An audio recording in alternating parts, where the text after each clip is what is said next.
You don't like risk? Is that what you're saying?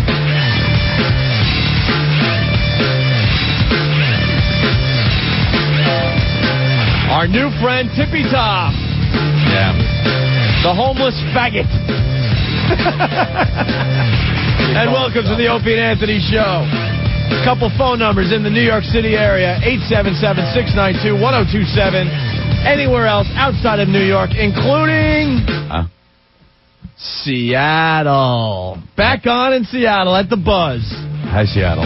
866-277-4WOW. 866-277-4WOW. I'm a goddamned mess today. Listen to this voice. Listen to this crap. Ugh. Anthony, very under the weather. A sore throat. I think you got the strep. I'm driving in today. And I start like one of those hacking coughs, and my voice just disappeared. This one like... You have the same voice when we talk to Mr. Scooby-Doo. Hey, Mr. Doo. Mr. Doo. So I'm a complete waste today. A waste. We'll be fine, though. We got lots to do. Lots and lots of things to get to today. Right off the bat, though, I think we got to go to Ash Man. He wants to say something about Ben. And I got a report on this on Friday. I got some info, too. And believe it or not, I was not happy about it, and I'll explain my side of it in a minute. Oh, really? Oh, sorry about that. Let's go to Ass Man on line one. Ass Man. How you doing, guys? What's going on, bro? Oh, my God. Friday night, Ben, I literally thought he was going to lose his effing mind. We were at the Ron and Fez thing, the boxing match. Yeah, Ron and Fez did a boxing thing after us here in New York City, and I heard it was a huge event. A lot of listeners went down and checked it out. It was a great event. Everybody had a great time. The fight was over. The crowd started breaking up, and me and a couple of guys, Stinky, Ben, Steve was there, and I turn around and I see Stalker Patti standing right over there. And I turned to Ben. I said, Ben, Stalker Patti's right over there. What is she doing over here? He's like, where?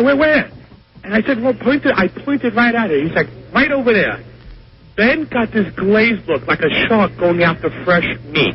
Yeah. I swear to God, he went over there like a shark with Stinky and Steve in tow, surrounded her, and my God, the beratement began. It was hysterical. They were yelling at her to leave. Yeah. Is what I think. Yes, they were. And Get out of here, you waste. You're a piece of crap. Just leave. You're not even supposed to be at any of these events. You suck. Get a life. Get out of here. Why don't you just F off and die? Walk in front of a bus. Yeah, all that was being said. You saw all this? Yes, I did. I didn't see this part, Opie. But I did. I saw the whole thing. Yeah. Well, and then Ben and Steve, they had to call me, and they were laughing hysterically. They thought they were doing such a great thing, making Patti cry. I'm like, leave her alone, because if anything happens to that girl, they're coming after me, not you guys. Well, all the crap I went through with her. As I was walking in to the place, it should be noted that Patty's still hanging around. All those people out there that thought there would be some kind of effect on her after we did the wig thing. No. It didn't faze her. She continued, going to our events and other people's events. But guys, and she's still around. Yes, Ass Man. Before the event even started, she was hanging out inside of Hooters. Yeah. And one of the waitresses came by with a plate of wings for, someone's order. And she thought it was a free tray of hors d'oeuvres and started plucking wings off the goddamn tray and started eating it. I'm like, what are you doing? She is a complete effing idiot. Away. What, that was someone's order? Yeah. And the waitress walks away, puts the order in front of the guy who obviously ordered it. I'm like, oh, my God, that's hysterical. Oh. Yeah. Patti is an idiot. She has no clue what she's doing. I also heard that Ben and Steve kind of threw her out of there because she was hanging out at the table up top that Ron and Fez sit at, and other people from the two shows sit at, so people can come up and get stuff signed and just hang out. It's kind of an area away from everybody. And Patti just decides, she's going to now just take up residence there and sit down and start just chewing everybody's ear off with her name Babble. So as I'm walking in, Patty's crying. She's by the front door. She goes, Steve, and Ben told me I gotta leave. Oh, I was right behind you. I saw this whole thing. Yeah, so I just looking at, I was like, why? I got to deal with her, the first effing thing. This is what drives us crazy that we've been talking about. Why do I have to then deal with this stupid ass? So I just said, look, Patti, you stay. I don't care. But they're going to throw me. I go, I'll talk to them. Don't worry. They won't throw you out again. I go, stay. But I go, leave everybody alone.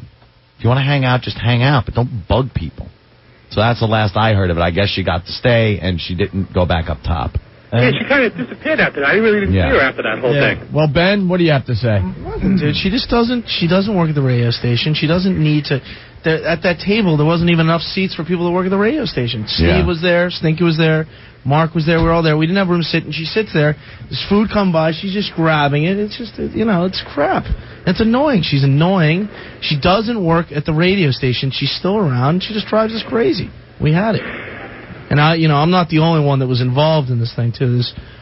There's the likes of Steve and Mark. And Steve probably had a few in him, which is never good.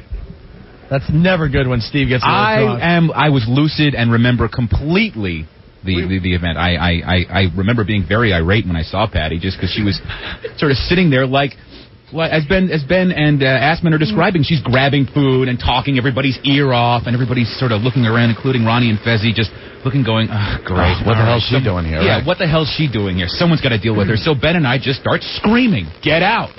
You stand, like pointing, you, Patti, move. Get over there, do whatever you got to do, but just don't be here.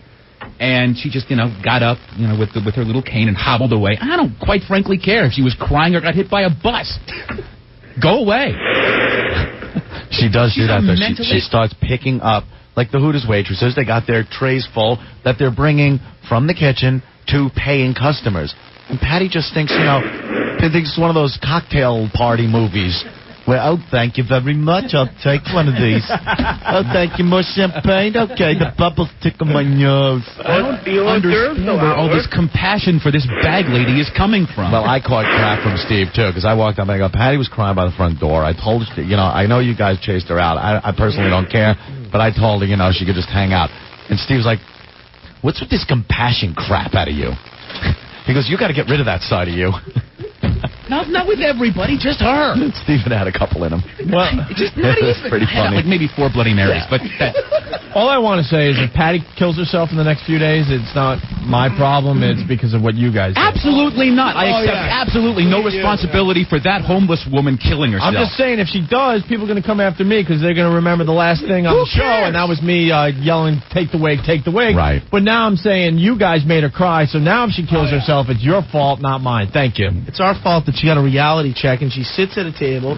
There wasn't enough room for other people. She didn't get a reality check. She still hangs out with everybody. See, that's what people don't understand. People just think that, they don't realize that she's everywhere. She drives us all nuts. She doesn't shut up. She can't talk about she has no life outside of this radio station. All she wants to talk about is stuff at the radio station. And it's just a pain. It's just enough. It was really funny. Billy from Ron and Fez's show? He lost a bet, had to shave his head. So he's got this really ridiculous-looking big hair 80s wig, and they're standing in front of the ring before the fight starts. They reenacted the entire Patti incident with Billy grabbing it, yelling, "No, I don't want them to see me like this," and Ron and Fez pulling the wig off his head. The crowd went wild, and then they finally rip it off. And Billy's got both hands over his head going, people are looking at me. It was so goddamn funny. A reenactment of the actual event was hysterical. Hey, Tom, what's going on? Hey, what's up, radio gods? Listen, I was there, and I got to tell you, Patti was looking around. It was like she was a lost puppy looking for somebody to talk to.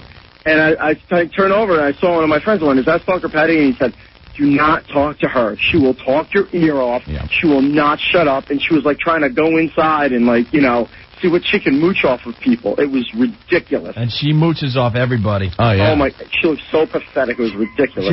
No, she's not as pathetic as you think. She knows. She looked pathetic. She knows how to work Ant and I. She knows how to work the staff here at NEW. She knows how to work our listeners big time. Well, you know what? She doesn't know anymore. So we're learning real fast. All right, Tom. Thank you. But, talk to you later, guys. I know, Patti still has the cane. That I don't understand. There are people that have this surgery that she had, I don't know, how long ago is it now? A long time. Where they are able to walk fine within days. And, of course, within weeks, you can walk fine. It's not this major surgery. Jesus Christ, and she's still using the cane and limping. She does it for sympathy, and she does it to get free stuff, and so people feel bad for her. She's a disgrace. John wants to defend Patti. Here we go again, talking about stalker Patti. Yes, John. It's just a quick thing, but in her defense, for one, there was actually guys going around with giant trays of wings, offering them to people. And this is Patti we're talking about. Who's to say that she knows the difference between the free stuff and the not-so-free stuff? All right. Otherwise... I saw someone actually bite into her arm thinking it was a chicken wing. At one point, that little nasty arm of hers. Well, when Steve called all drunk, I think it was, and all giggly on my cell phone, laughing, going, "We just made Patti cry and leave the place." I'm like, I was actually feeling a little bit for Patti. I got to be honest, because I know how brutal Ben and Steve could get when they're drunk. And Psycho Mark was there too. I was trifecta. I was cringing because I know how bad these guys could get. Mark was way out of. I mean, he was just out of control, screaming at her and Di and Marion. He was relentless. Going off on those two because the retarded Laverne and Shirley were there. I was a little pissed at Lady Dump, Lady Douche. She's there, she wants to enjoy the limelight a little bit. We have a lot of similar fans, the Ron and Fez show and our show. We share a lot of audience, and that's a great thing. So she figures she's going to go down there. Lady Di, not Marion. Marion earns her keep. This was all after our show Friday. Yeah. Right? Lady Di figures she's going to, bask in a little bit of the glory. And at one point I said, Lady Di, get over here. I had a Sharpie in my hand. I go, let me draw that goddamn Oliver Hardy mustache on you. And I go, if I can draw the mustache on you, believe me, you'll have a place on the show. I want you to walk around here with that mustache permanently on her face with the marker. No. And everyone in the crowd is just chanting, draw it on, And no, she walked away. And then they saw the F and C chant, which was really funny. Fat C chant. You never want that chant. Yeah. The best was, though, Marianne trying to come back on Mark. She's like, why don't you go smoke some pot? Yeah. I want to go smoke some pot. I will. And Mark's like, hey, that's a good idea. I'll be right back. Actually, I think he said something. I think I smoked too much already because I'm seeing Martians, you freak. He calls her a Martian. All right. He calls her a Martian. Hysterical. Classic. All right, we'll move on, but that's what happened Friday after the show to Patti. Barry, what's up? Yo, guys. Hey. How you doing? All right. Just want to let you know, even though it's a Monday, I got finally my second wow in over 3 years.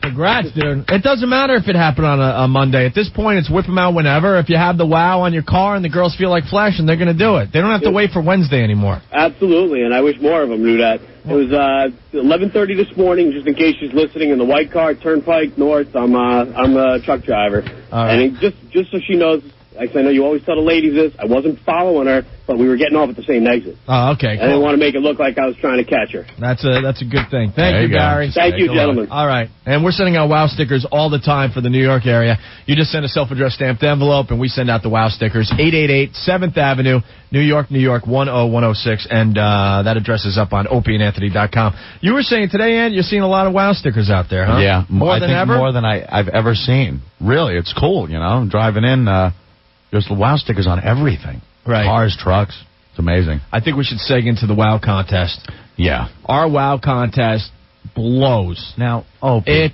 blows. No, I'm not going to agree with you. Go to opieandanthony.com right now and check out the contestants. Right. I'm not going to agree with you. We have $5,000 up for grabs, courtesy of risquevideo.com, your 24-hour adult video novelty and DVD superstore. That's Risque, RISQUE video.com. They're giving us $5,000 cash, Ant, to give to the best WOW. Dude, there are some hot girls on this. Well, go back. Go to the site. Wait, is that a new girl? Yeah. Where? Which one? The new girl from Philly is interesting. Okay. All right, go back to the main page. So far, we got, about 12 contestants? We need a lot more contestants. Good. Basically, go to opieandanthony.com for all the rules, but all you have to do is show up at one of the radio stations we broadcast from, and they'll take your picture. They'll send it to us. We'll put them up on opieandanthony.com, and then the listeners eventually will vote on the best WOW for that $5,000. Yes, Anthony? There's some really hot ones up there. I cannot tell you how many emails I read today before the show. There are a lot of people convinced that one of the contestants, that's all I'm going to say, because I don't want to blow up anyone's spot, that one of the contestants, most of our listeners are convinced, is either a man or was a man. Was a man. Yeah. All right. And I don't get what goes on in that lady or this guy's head, where he's naked or she's naked in front of the window, the mirror at her house, and this person's thinking I should be in the WOW contest. Lauren, what do you think? You've had experience with look at the hands. You know what it tells me? It's the legs. Look at the hands. That looks like a guy. It's the legs, not the hands. Those are guy legs. Yeah, and look at the hips. They're not really that hip woman thing. Anthony, the breasts kind of look. Anthony, the email off the hook. Hundreds of emails, guys and girls convinced that contestant that we're all looking at is actually a man or was a man. That's from Philly? Yeah. Wow. Dude, we're not giving out the person, you idiot. You just narrowed it way down. Wow. So maybe this person wants to confess to something today. I don't know. Because I'm not blowing up anyone's spot today. You got my vote. Huh? You like it. Just respect it. You're twisted, man. Huh? Yeah. So, ladies, it's not too late to qualify for the WOW contest. Yeah, help us out. You just got to show up at the station. We want more ladies to show up here in New York. We had a nice-looking lady on Friday that we didn't get to talk to, Diana. So if ladies want to come down today, we'll take your photos here in New York, okay? I don't think Rick did her justice. Who, Diana? Yeah. Uh-oh. Are you saying reshoot? I don't know. I'm just saying, she looked a lot better standing there as she was taking the pictures when I was walking by. I took, a quick look, and it looked better than her pictures came out. I was telling Rick in the back office he has to relax with some of these ladies, because Rick is very experienced with the camera at this point. He's been the photographer for all these contests for a few years now. And he's got some complicated poses. And not all the ladies can pull these poses off. He'll stand there for 3 minutes at a clip sometimes just going, okay, a little more hip. Right. Now bend down. I'm going to, all right. And then he walks over and grabs their chin and moves their head. Rick, you're a tool, man. He's the best, though. He takes it very seriously, so. Yes. Yeah, because if they come out bad, you guys complain. Of course we do. The lighting on her is horrendous. Dude, she's got all white skin. Yeah, so you got to do something else. Yeah, I don't think her shots came out as good. The lighting on her is like an operating room or something. Yeah. Sometimes you just don't have as much to work with. What are you saying? I thought she was lovely. What are you saying there, Rick? She's a cute girl. What are you saying? Sometimes the camera can't hide certain things. Not Mr. Rick quality. Do we have to play the between 1 and 10 game? You said 5? I never said 5. I would never be that gracious and say that much. There is no way. See, here's what I'm talking about. I'm looking at one of her pictures. There's no way that it should be so white in some of these pictures that it's completely white. Right. It's almost overexposed. I mean, I even darkened the room there because every time I took a shot of her, I took a lot of shots because her skin is so white, the light reflected so much. We need a red filter gels on the lights. I think. What is happening with Sacramento in this contest, Anthony? They represented very well in the Naughty 90 contest. We have one girl so far from Sacramento. We're all looking forward to the Sacramento talent once again. Yes, and I must say the lighting in Sacramento, beautiful. She's got a golden bronze kind of color to her. Now Joanne has a question. Joanne. Hi. What's up? I'm in Delaware, and I wanted to find out if I could send a picture in rather than going to Philly. Ben and everyone else is shaking their heads going, no. Yeah. No? We got to make sure you're of age and all that. Oh, I'm of age, of course. I'm sure you are, but the stupid lawyers... Even though my husband will kill me. But I got 42 triple Ds. Yeah. All right, Joanne. Sorry. All right. Well, if you want to send it just for the hell of it, we'll put it up on foundyourmusic.com. Okay. All right. Bye. Bye. All right, when we break... And we'll continue. We have a great show today. We got Tracy Morgan coming in for the first time ever, Anthony. Our new friend that we met at the celebrity softball game. Tracy Morgan. The guy is off the hook funny. Yeah. He's beyond funny. We'll have some fun with him. What time is he getting here, Rick? About 4:30. 4:30, okay. Come here whenever I can. Also, you're going to have to wait. Also, we're going to talk to Chuck Sawyer. He has the Black Man Game. I've been looking at this for a while now, and I can't figure it out. The Black Man Game? It's the Black Man Game. And what's the little selling point on it underneath the title of the game? It says, experience the black man's pursuit of freedom. It's a game, board game. It's made by a black guy. And it's supposed to be able to make you experience what it's like to be a black man in America. Okay, terrific. And I think Jim Norton's here today. Ugh, so cranky today. Yeah. There he is. Yeah. Dude, he's sick, you're cranky, and we're on in Seattle again. If I keep talking like this, Paul Mercurio is going to tell me to put my goddamn clothes back on. Hi. Why are you cranky? I just... my coffee was wrong, and the guy got it. He did... I really am. Hold on. What is wrong with everybody? Stop. Anthony called me a C word. I had to call him the C word. He's whining about his coffee. I have such a hatred for everything but Starbucks now. I can't drink faggoty little... It tastes like water, and it makes me angry that somebody sold this and went, enjoy. That's why I hate it. You wanted him to go to that I'm coffee not mad joint. at him. It's my own... I'm just annoyed. Mine's fine. I just hate bad iced coffee. It bugs me. It's such a simple thing. I don't drink. I don't do dope. All I want is a nice cup of coffee that's very strong and keeps me peppy. Right. I'm sitting here with a throat like Babe Ruth's at the end. And you're complaining about coffee. Go find some brewer bits. We're going home early today. Nah, we're going to have fun, so... Anthony, Tippy Tom, as we go to break. Yes. He's got a new out-call service. Oh, he does? Yeah, he's going to, go back into that hooking thing. And he's got a little phone number and business here, and here's the commercial. If you want my body and you think I'm sexy, come on, baby, let me know. Lonely? You're damn right. Looking for the time of your life? Are you single? Hygiene not an issue? Hepatitis C, which I've had for 20 years. Sit back, lube up, and dial Tippy Tom. 'Cause I'm a slut. He's homeless, smells like a dumpster, and he's horny. Can you lick my... For a bottle of Thunderbird, he's all yours. I'm a human being. Okay. I want to... Guys. I'm a faggot. I was a faggot from 2 years old. Girls. I had girlfriends, too. He's so drunk, he doesn't care. All right, who's next? Just name the place, and he'll be there. Right behind a dumpster or something like that. Call 1-900-SYPHILIS for the ride of your life. I know how to shake my head. Not responsible for any diseases contracted as a result of sex with Tippy Tom. You're damn right. Hey, this is Jim Brewer. The Zero's about to rock! You listen to Opie and Anthony. Who has the best wow?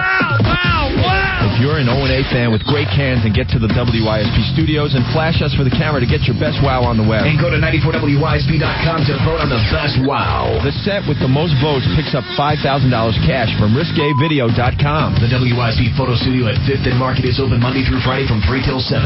For all female contestants 18 and up. Exclusively from the rock station, 94 WYSP. Opie and Anthony. Opie and Anthony.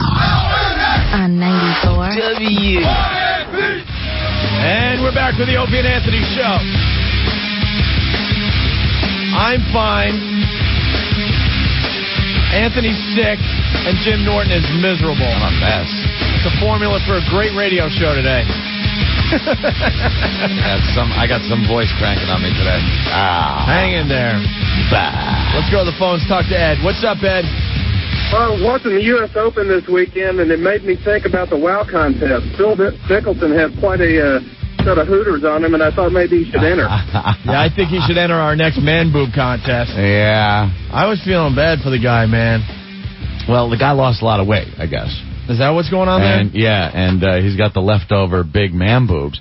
But they showed him jogging to one of the greens. I was horrified.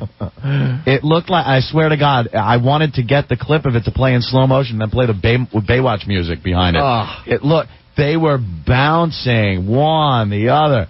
He needs a bro, Jerry. He needs a bro. Big, huge cans the guy's got, and they were just flapping.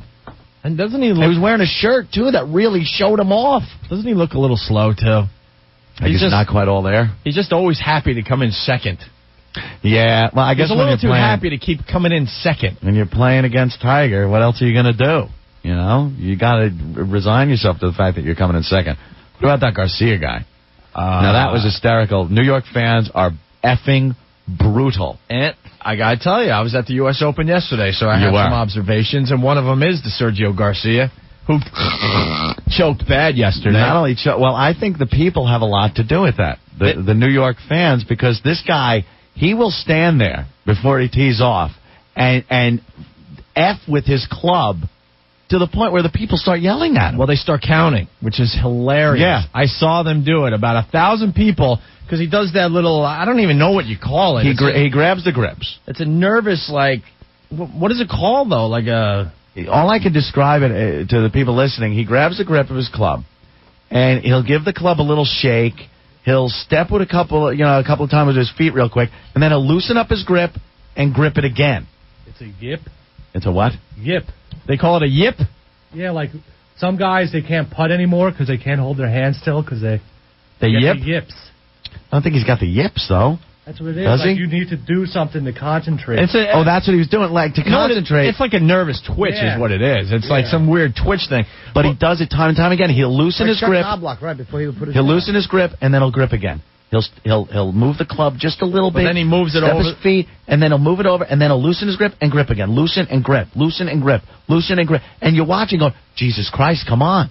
And then people start counting when he loosens and grips again. I was out there. And 1, 2. And you see him. He looks up, and he gets so pissed off. Of course. But he doesn't want to, because he kind of said some stuff to the crowd earlier in the week, and he realized that was the biggest mistake to do to a New York, crowd. Yeah.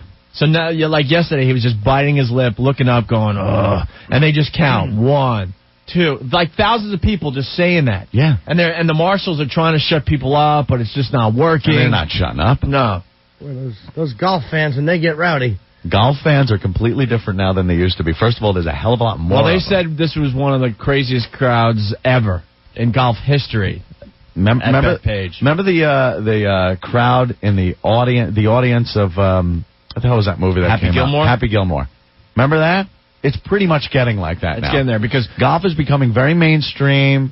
A lot of people are into golf now because of Tiger Woods. You got to give it to the guy. They love their beer too. Yeah. Holy yes. So now it's more of a people holding up, sport. flags and stuff of countries and it was funny. I was out there yesterday. And I was out there for about 4 hours, and then it got to the point I'm like, you know what? What am I doing? I want to go home and watch this. You can't watch the game. No, because what you see on TV, well, I should start by saying this. Wherever you went, people wanted to see Tiger Woods. It was all about Tiger. Did you see him putting over there? I hear he's over here. I hear his girlfriend's this.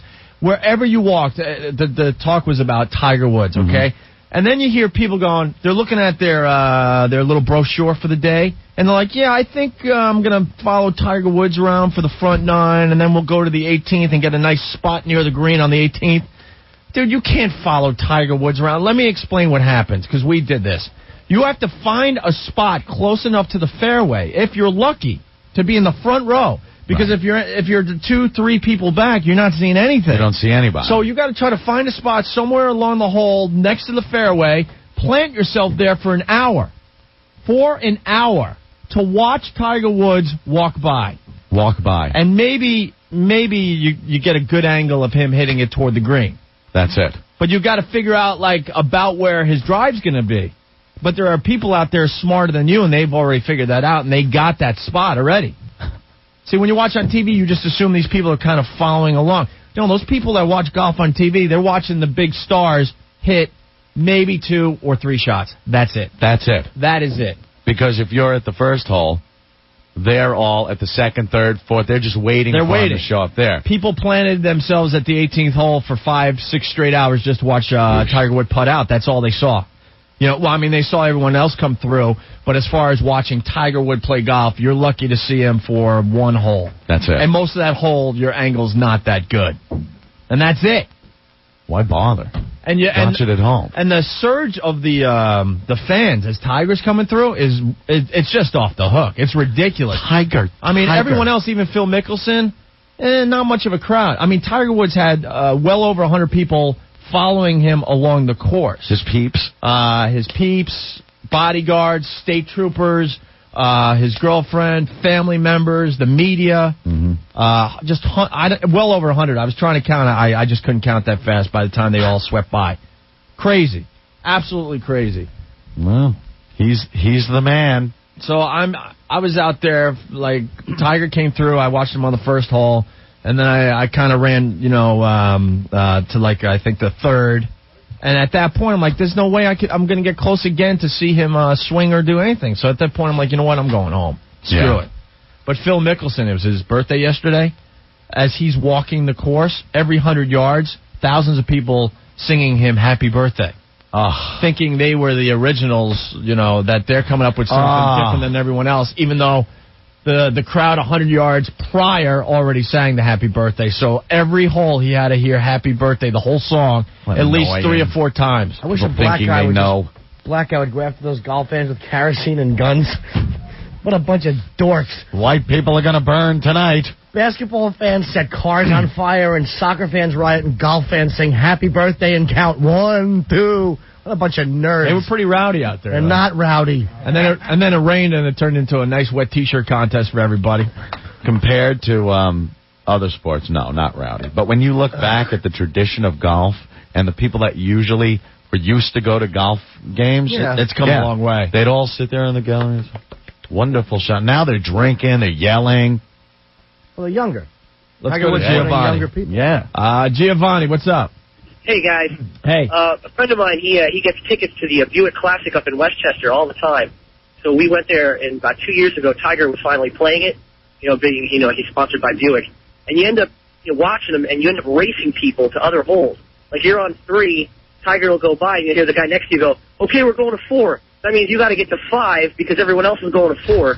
But they're already at 5. That's what I was trying to say. I know. Crazy. If you're lucky, you get to see him walk by and maybe do a shot. That is it. If you want the best way to do it, you got to see him tee off, and then you got to run to a green to watch him putt. He is amazing, though. Just watching him tee off is crazy. I think if you want to do it the right way, you watch him tee off on 1 and then run all the way to the 6th green. Hoping that people aren't camped out there ready because it's going to be at least an hour and a half, 2 hours before he gets to 6.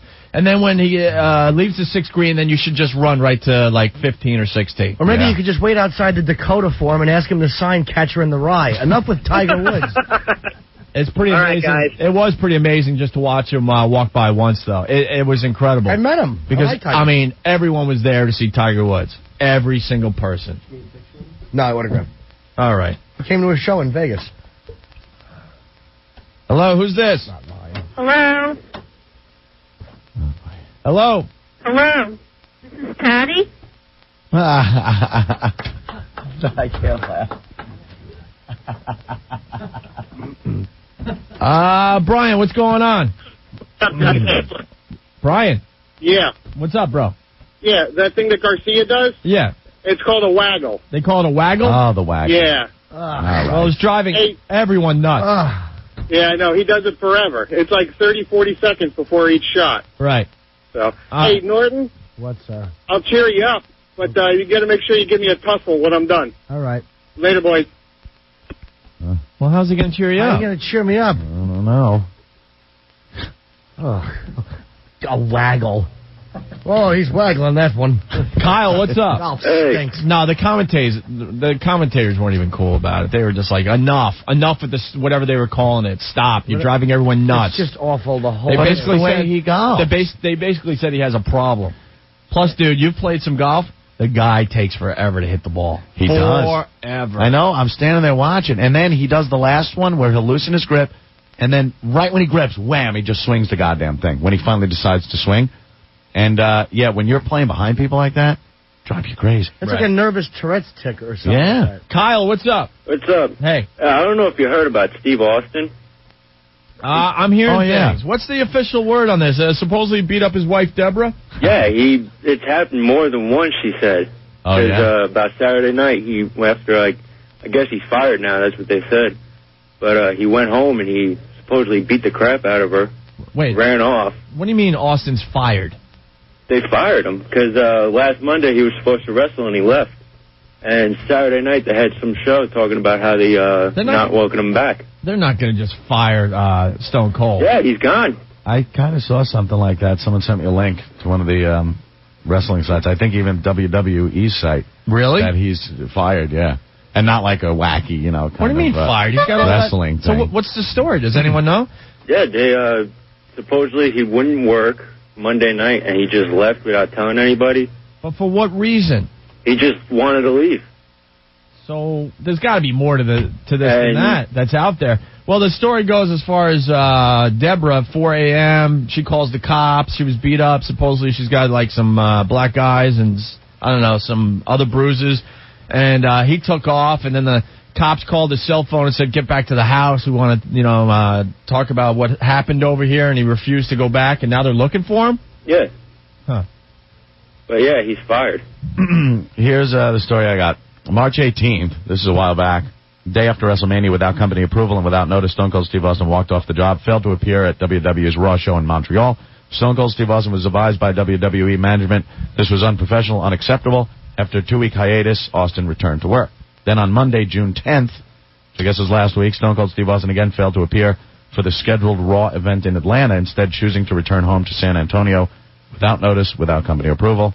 Although Steve was unhappy with his character's creative direction, Steve made the personal and unprofessional decision not to report to work to address his concerns. Therefore, Stone Cold Steve Austin is no longer an active member of WWE's talent roster. That's been going on for a while? I guess that first thing was March 18th, but he took care of it. And then last Monday, he pulled this again, and now they're saying that he's no longer a member of WWE's roster. That's hard to believe. All right, Kyle, thank you. All right, later. Bye. Well, that's okay. He can go to that other wrestling I just company. spoke to the guy that hooks us up with people, and he said, yeah, it's confirmed that he's definitely not on their active roster, and as of Saturday night, the door was closed to him returning.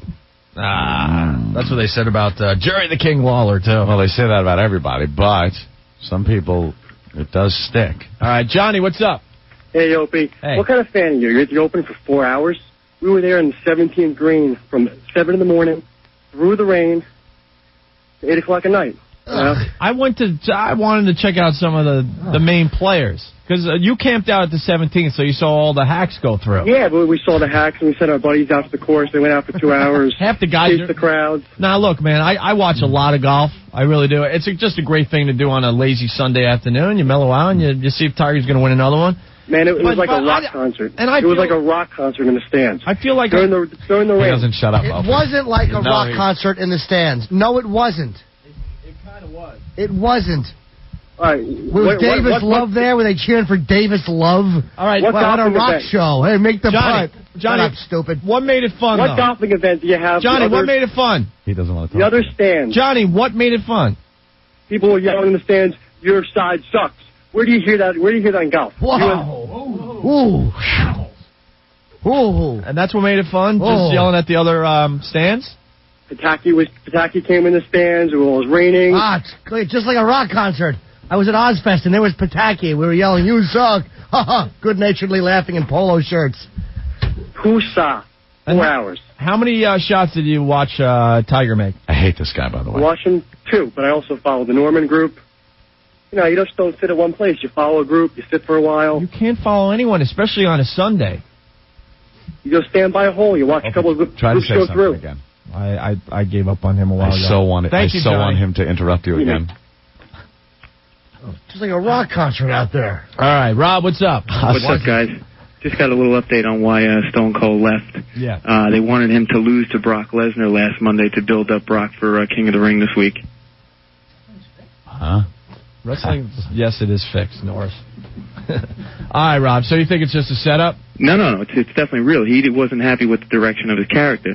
He didn't feel as though he should have the job to Brock Lesnar. Oh, so he didn't show up for it. Right, he just left. All right. Gary, you're next on the Opie and Anthony Show. What's up? Yeah, Opie, I wanted to thank you for turning a hour-long railroad ride into 2.5 last night. Thanks, douche. What did you do? What did I do? Opie? Well, did you ride the railroad?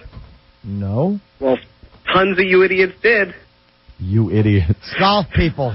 All you golf people running like madmen to catch the train. Opie didn't ride the train, but tons of you idiots that the guy's making no sense. You guys, is everyone hung over today? What are you talking about, Gary? Why would a regular hour ride turn into 2.5 hours? I'm coming from out east. Yeah. And they stopped the train on the tracks to add more trains ahead of us. Hey, ass monkey. Do you realize something else?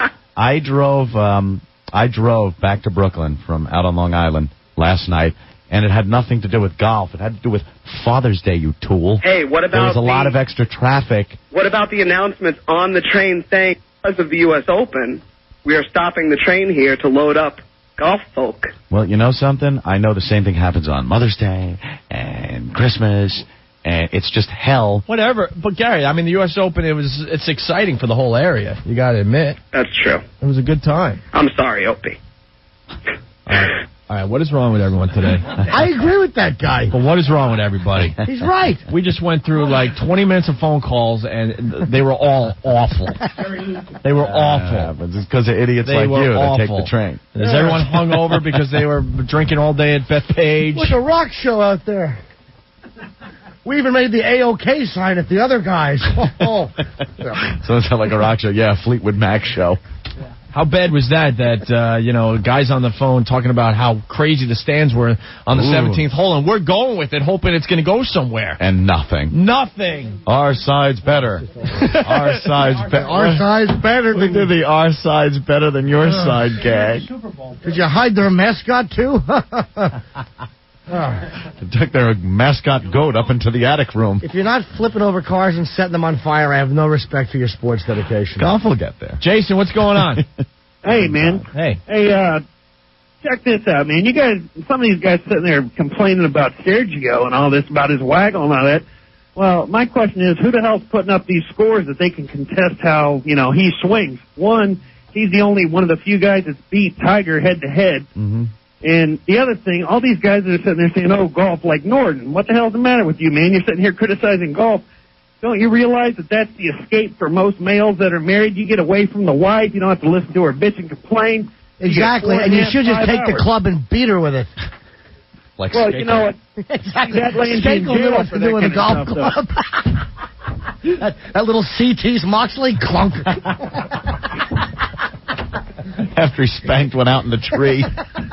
How do you fess to that one? All right, Jason. Isn't that great? All right, see you guys later. That Skakel case was hysterical. Like classic. Kennedy cousin or whatever the hell he is. How does it get to the point where you have to admit that you climbed a tree, looked at her through a window, and just jacked it? How does that ever come out? Like, why does that have to come out? If you know what's in your head, like, why do you then have to go, yeah, well then, all right, I got to count for all the time that I was doing something after I talked to her. All right, then I did climb the tree, and I jacked it looking at her. Wow. Why does that have to be public knowledge? Gotta respect that. So you just walked around the block, It's how many years ago? He's cranking it in a tree, and then he caved her head in with a golf club. There's something really endearing about him. Just the fact that he couldn't take it anymore. She was too hot and her ass was too good. That's what happened to him. I can't look at this waddling down the block. I have to kill her. I remember, going to school, and you'd see a girl that was just so goddamn hot, and you knew there was never a shot in hell of even talking to her. You just look like, and some guys must just lose their mind and go, I got to cave her head in with a golf club. Little fat rich kid so used to getting what he wants. Right. He can't have MM. Yeah. That little Moxley ass. Yeah. All right, I'm going to make a rule, Anthony. What's up? It's obvious that we cannot discuss golf with our listeners. Yeah, they don't appreciate the sport. So golf discussions will now be banned from the Opie and Anthony show unless they include death. Yes. Like the Skakel case. We thought we would try a little highbrow U.S. Open right in our backyard. Figured we could have a little discussion. No, huh? It stunk, and it's obvious we can't go highbrow. They're not digging it? With a golf discussion. No, it was awful. Oh, stop. Look at the instant feedback. Were you looking at the instant feedback, Opie? No, I could just feel it. I don't need to look at the instant feedback on this one. Sometimes we wonder how's it going, but no, it sucked. Guy calls up, says his area, the stands, was better than that area. Did you hear that one chant where they were yelling, I'm rubber, you're glue? I know you are, but what am I? Boy, golf gone bad. That should be a video. Like the 2468 who do we appreciate chant. Tiger, hooray! If he can't do it, no one can. And then they all mock the nervous tick and hug. No more golf discussions on this show. The current It Boys of FM Talk are the New York-based duo of Opie and Anthony. And the talk is racy and raw at times, pushing the limits as far as they can. Show your hairy pork chop. My mother smokes crack rocks. I'm for drunk teens. What are you kidding? How about I lay you down and give you a little bukkake? We laugh. We're going to have a disgusting body fluid blowout. Gay porn. Hey, could you soap up your bad place? The sluttier, the better. I would definitely be willing to have sex with you if we both already had AIDS. It's it's certainly not your father's talk radio. The Opie and Anthony Show. What's up, Hammers? This is Jim Brewer. You're listening to Opie and Anthony at 94 WYSB. Why don't you walk it off, Dick?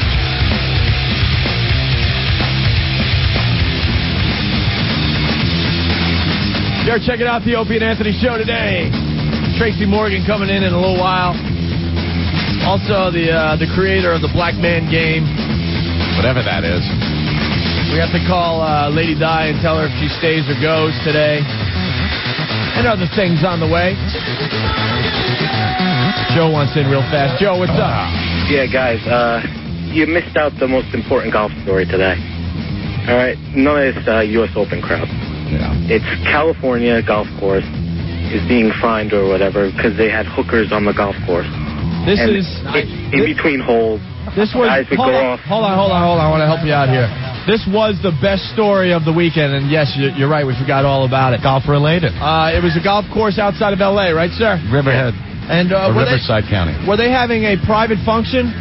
Well, like in between shots or whatever, they would...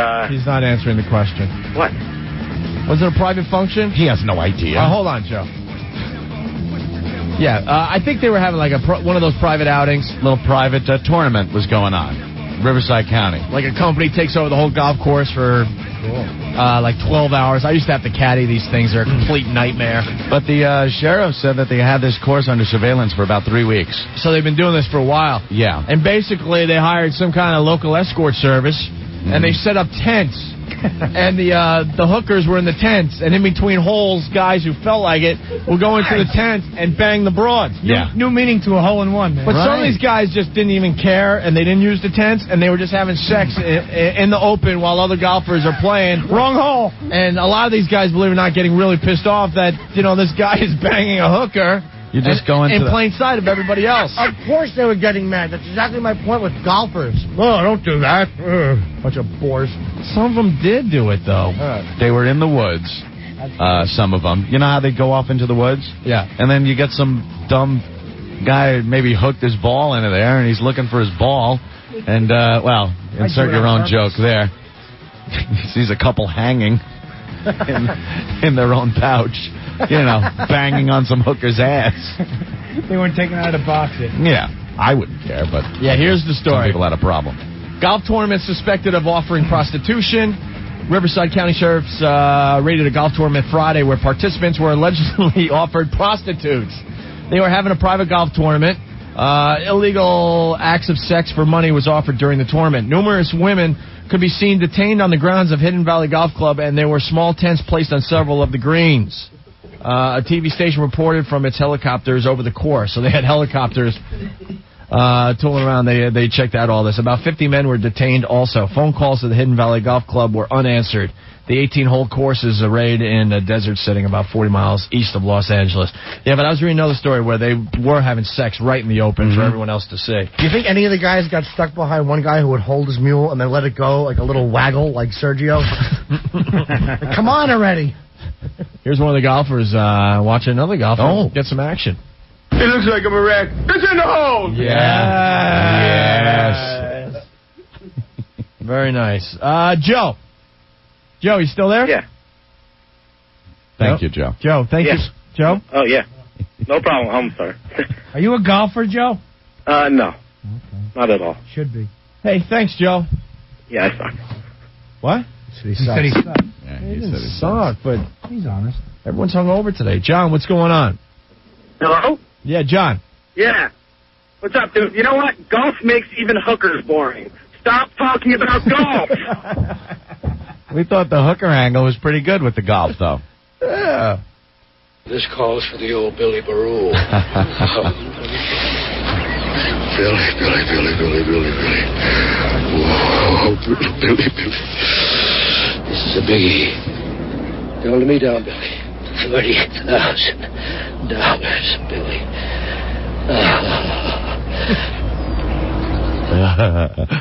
All right. Well, oh, Jesus Christ. What is going on today? I've had it. What is going on today?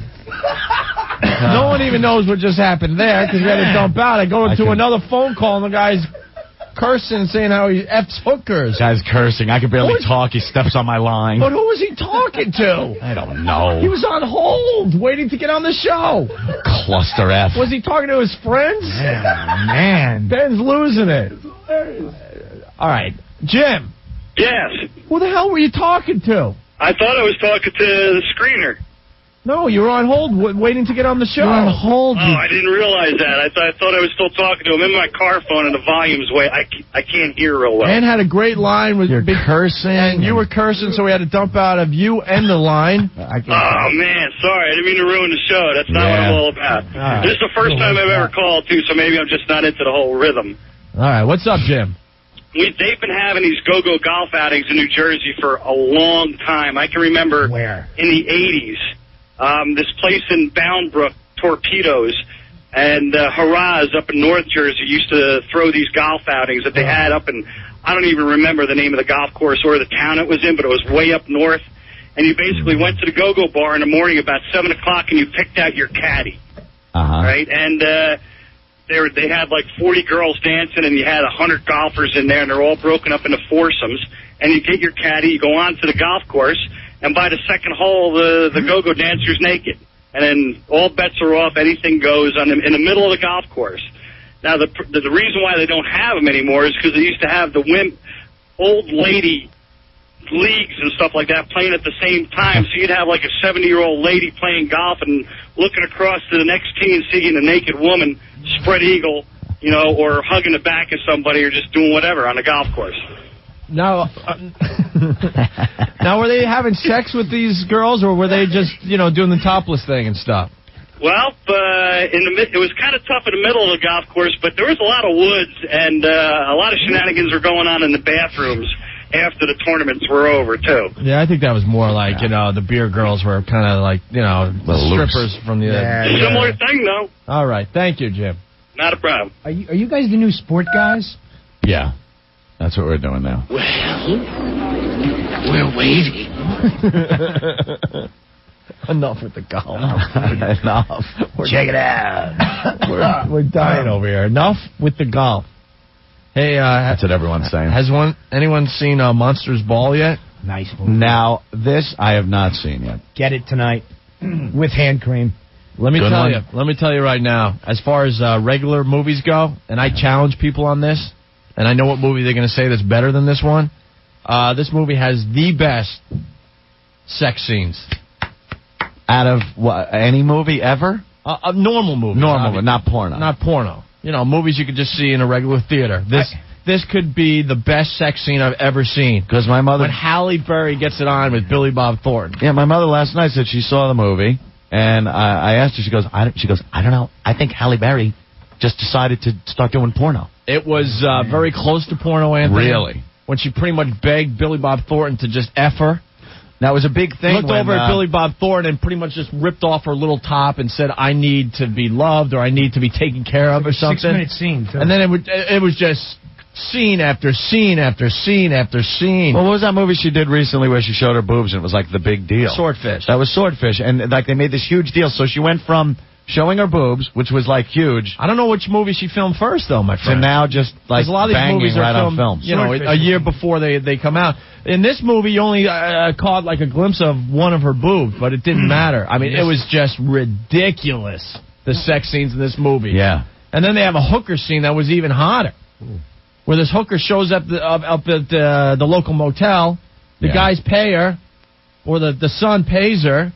She's kind of cute, even though she's got the gelatin boobs. Yeah, you can tell that it's big boobs with the bag that the implants. It folds on the side and stuff. I hate those. A blonde.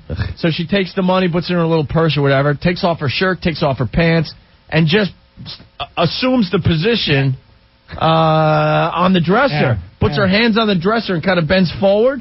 Oh. And the guy just does his thing. Lasts, 20, 30 seconds. And then she just puts her clothes on and leaves. Quickie. It was really hot as far as who plays the son in that one? The dude that was in The Patriot and what? Yeah. And that Night movie. Good movie. What was it called? Yeah, Knight's Tale. Knight's Tale. I gave Monsters Ball 5.5 nuts on a scale. Let me tell you something. I don't even know what the movie was really about. Don't matter. And I was kind of getting bored with the whole damn thing. But until the Halle Berry scene. And I need you to hold me. It was no, I need to be taken care of. Taken care of. And Billy Bob Thornton got the job done. She was quick to get out of that skirt, man. So. Could you reset my computer, please? Now your computer's broken? Yeah, hit the button. Pain in my ass. I would say this scene was even hotter than the one in the threesome there. Oh, yeah, that was a good one. What movie? With Nev and Denise Richards. Wild Things. I would challenge anyone. This scene might have been hotter than the scene from Wild Things. That was pretty hot. Denise Richards, very hot in that one. Nev Campbell, Denise Richards when she's washing the car. Very hot. She's a girl that could be the hottest scene in movie history. She's a girl that can look unbelievably hot, and then a picture taken at another angle, kind of a little funny looking. Mm-hmm. Kind of funny looking. I was with the funny looking one. Oh, so you were with the funny looking one? Yeah. It was kind of funny looking. Hey, Paul, what's going on? I just want to say I watched Monsters Ball over the weekend, and I can't believe she won an Academy Award for that. I could see her winning a porno Academy Award, but yeah, her acting wasn't that great. It wasn't that great. No. But the sex was unbelievable. My jaw was on the floor. I was drooling on myself. What about the stripper that went to the motel there? Yeah, that's pretty assumed funny. The position. Assumed the position, and it was Billy Bob and his son in the movie too. Wasn't that something? Yeah, well, the son banged her, but no, Billy Bob Thornton wasn't feeling it that night. He was all depressed, so he got behind her, and then he was like, Did you bang the same? And then he's like, you could keep the money. I don't care. So that was a strange movie, though. But Halle Berry, Bush. Do we see Bush? No. That's what was so really. good. No. Well, maybe that's with her line. But that's about as everything else that you see. You barely see that if there's any Bush, it's I would say because you couldn't make it out. I would say because you couldn't see the Bush area and both boobs and stuff, it made it even hotter. Just how they were filming it with all the different angles and stuff. They teased you because the coffee table would block it the way they were sitting on the floor. Oh, really? Or then you're kind of peeking I'm looking over into the room through a doorway, but all you can see is kind of her sweating. That's kind of doing like backwards cowgirl type thing. Yeah. Where you get a little peek here, a little peek there. What was that movie? Now, I know another hot scene that I remember. We had talked about this one, too. I cannot remember the name of the movie. I think it was, that's hot. I think it was like one of those, one of the Tilly girls there. And Bound? Bound. Rick's talking about. Gina Gershon. There's some amazing lesbian sex scenes in Bound. That was hot. No, there's another one. I'm not sure if that's the same movie. Listen, where the guy is with one of the girls, and another guy comes in and ties the guy up. That was it. Was that it? Yeah, and he's banging this guy's chick in the bathroom, and the guy's tied up, and he can just look in. Yeah, then he dies in the Was that Madsen? Was that Michael Madsen? Yeah, and then he Madsen, walks in and goes, "Were you looking at us?" Yeah. That was a really hot He's scene. crying, she's I forgot about that one. He's devastated, and she's laughing and going, she's just totally getting into it. It was the nerdy husband, right? And it was Kim Basinger was in that, right? Was it? And Mike, I think it was Michael Madsen was the guy. And dead men don't wear plaid.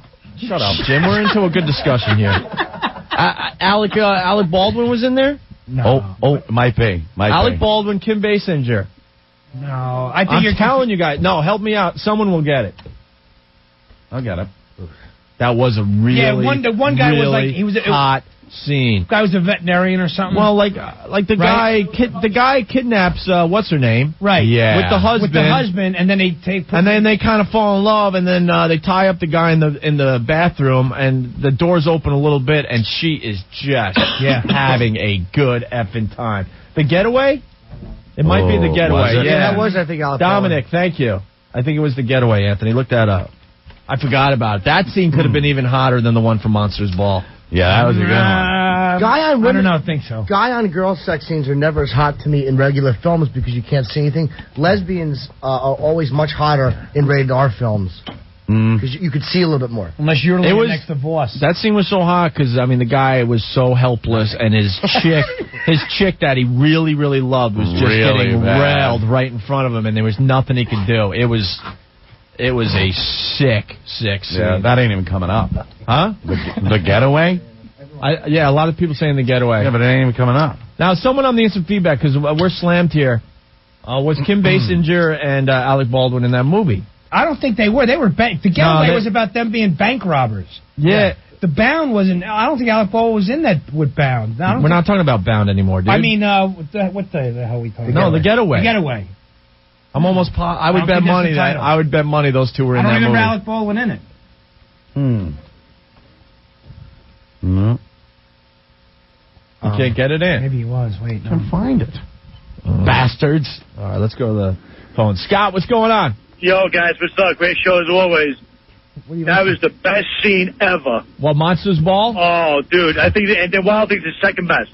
I think. Oh, so you think it beat out Wild Things, huh? Oh, yeah, that most definitely. All right. Most definitely. Thank you, Scott. Hey, is Norton there? Yes, I am. Sorta. Sure. Norton, I got your tickets for September 7th, man. Can't wait. Can't wait to go to Westbury. Thank you, buddy. No problem. Have fun. Later, guys. Tickets went on sale for that already? Yeah, they went on sale Friday. They're on sale now at Ticketmaster. Of course, I don't have the number because that would be helpful. All right. Joey, what's up? Joey. Yeah, how you doing, guys? What's up, Joey? That was Jennifer Tilly, Alec Baldwin, and King Basinger in that movie. It was, right? Definitely was. The Getaway. I kind of remember the movie wasn't that great, but like Ann said, that scene was unbelievable, Oh, Jennifer Tilly. I called her Meg Tilly. What a dope. Yeah, Jennifer Tilly. Meg Tilly is what, her sister or something. All right, Joey, thank girls, you. Pretty good. Yeah. As far as the sex scene in the movie, that's right up there, but the rest of the movie, Sean, what's going on? Hey, guys, it definitely was The Getaway. It was a remake of a Steve McQueen, Ally McGraw movie back in the 60s. And in the original, Sally Struthers was the wife getting railed in the room. Yeah. I read that. Sally Struthers was getting railed while her husband, they were eating chicken parts and throwing it in his face while he was tied up. Hey, little girl, keep it down in there, huh? Teach your mother how to bang me like that, huh? That's why she's fat now. Sean, thanks for setting up Norris for us today. Sorry about that. One other thing, there was a movie in the early 90s called The Lover with the rumor and all this gossip that this underage actress was getting nailed in the movie, and that's why the scenes look so realistic. I think I saw The Lover. It was pretty hot. Some Chinese guy was nailing some 15-year-old girl. I think I saw that movie. The movie Blue, but I remember the sex scenes in that one. Something else Blue, too, yeah. Right on. God, you guys suck. Way to take the sex out of that hot scene, hearing that Sally Struthers did it originally. Sally Struthers in the original, huh? Yeah, Alec Baldwin, Kim Basinger, Michael Madsen, James Woods was in that, too. That's right. I guess. And, the guy, who was the guy, though, that was tied up and had to watch? No one really famous. It wasn't? I don't remember seeing him in any other movies, really. I'm sure someone like Big Kev would give you his whole resume, but I don't remember. Oh, is that when they tied the guy up and put a ball in his mouth? In the bathroom. No, they just tied him up and made him watch. And they Singing in the Rain and kick him in the stomach and slap his face? Well, Jennifer Tilly was the worst, too, because she's like, oh, you naughty boy, you were just watching us. She was into it. She was such a scumbag to this guy. And I don't think the guy did anything really that bad to deserve what she put him through, man. She's sexy. And Michael Madsen's just pounding her. You just hear like, she's getting pounded. She's moaning. And he's watching through the door. This guy watched the movie last night. Joe, what's going on? Hey, guys, how are you? All right. Listen, I can't believe you're talking about this. I just watched the unrated version of The Getaway last night. They have an unrated version? Yes, an unrated version. And Kim Basinger Bush. You want to talk about a hot scene? Rent the unrated movie. Alec Baldwin and Kim Basinger going at it, and you see every part of Kim Basinger that you ever want to see. Did they go at it? Was it in a hotel room that they were? Yes. I did see the unedited version. That's a lot bloodier, too, in the gunfight scene. Oh, yeah. Oh, well, Joe, the movie wasn't that great, though, right? The movie sucked. The original was better, but just to see Kim Basinger. I mean, and also the carpet doesn't match the curtains, just to let you know. Right on. Wow. Thank you. Yeah, bye. Of course not. I think we knew from from that other movie there. That oh my God, I can't think of movies today. The movie there, Kim Basinger. The movie there. You know the thing with the food and stuff. The 9.5 weeks. 9.5 weeks. Good for you, John. What's going on? Yo, what's going on, guys? Great show. I'm going to bring it down to reality. I was at the golf tournament. I was there Thursday and Saturday. All right. Come on, I got some death and comedy in this one. Well, hurry up. There's a guy in the 15th hole, and they're putting. The guy's going, Noonan. You had to hear this guy screaming after every single putt. Then I heard Vijay Singh attacked Rich Voss and killed him with his golf club. All right, John, thank you. That might have been great. There were a bunch of a-holes and Noonan, though. Yelling Noonan. They were yelling a lot of crazy things. It was pretty funny. Voss even bought, I saw Voss last week. We went out to eat, and he showed me his golf seat that he bought. I wanted to bludgeon him with it. It's one of those little things you put, and you open. It's a portable seat. No, he didn't. Oh, yes, he did. Oh, yeah, Voss is into his golf. I know he is, but he bought a seat. And you can open it up anywhere and it's carry a little it with you. stick, and you open like a little bicycle little seat. stick with a seat on to it. relax while you're watching them play some golf. I've seen those things. Yeah. That is big time loser. Yeah, you Joe. A little midget kickstand, huh? What's up, Joe? Should have been a stool and a rope. Back to the getaway for a second. I guess it's unanimous. I can't even speak. We're all getting off on doing another guy's wife. That's pretty much what that scene is. We were all enjoying that. Well, there was something erotic about it. That ain't true. I thought I was the only. That's exactly what's going on. You're doing another guy's wife. Yeah, but Lady Di's married. Was wrong. Go ahead, Joe. Anyway, you can't contend with Basic Instinct, the director's cut with him and the doctor, him and the psychiatrist. I heard the director's cut of that movie was great, but I've never seen it. That's only an extra minute or two, but that's even though Basic Instinct still holds up, is one of the pretty much the nastiest films out there that you pretty much enjoy. Right on. All right, golf sucks. With the golf gas does shot. suck. I thought Rodney and Juliette Lewis was pretty sexy in Natural Born Killers. That I liked. That was a pretty good scene, actually. Go up and take a bath with Daddy. Oh, yeah. Isn't that great? That was a pretty sick scene. Take a bath for Daddy. All right? Hey, little girl. Oh, he's just fondling her. He was great in that movie. So bad. He was twisted, great in that movie. Bob, what's up? Yo, you don't have to sit through all that crap plot and stuff on Monsters Ball. You can download just the 6-minute sex scene on Morpheus and Kazaa and all that. They got all the good sex scenes from all those. Vern Goes to Jail. All those good sex scenes are all on Kazaa and Morpheus. So all you have to do, you could just download the sex scenes and screw the rest of the movie? Who needs that? Right. Yeah, I would love. You know what? Someone should do this, Anthony. And there's a company out there. They advertise on this show. Remember they did all the scariest scenes from movies? Oh, yeah. What was Terror in the Aisles. What was it called? And the best fights. The Boogeyman DVD? Yeah. The Boogeyman DVDs where they just have the scary scenes from all these different movies, so it's like a montage.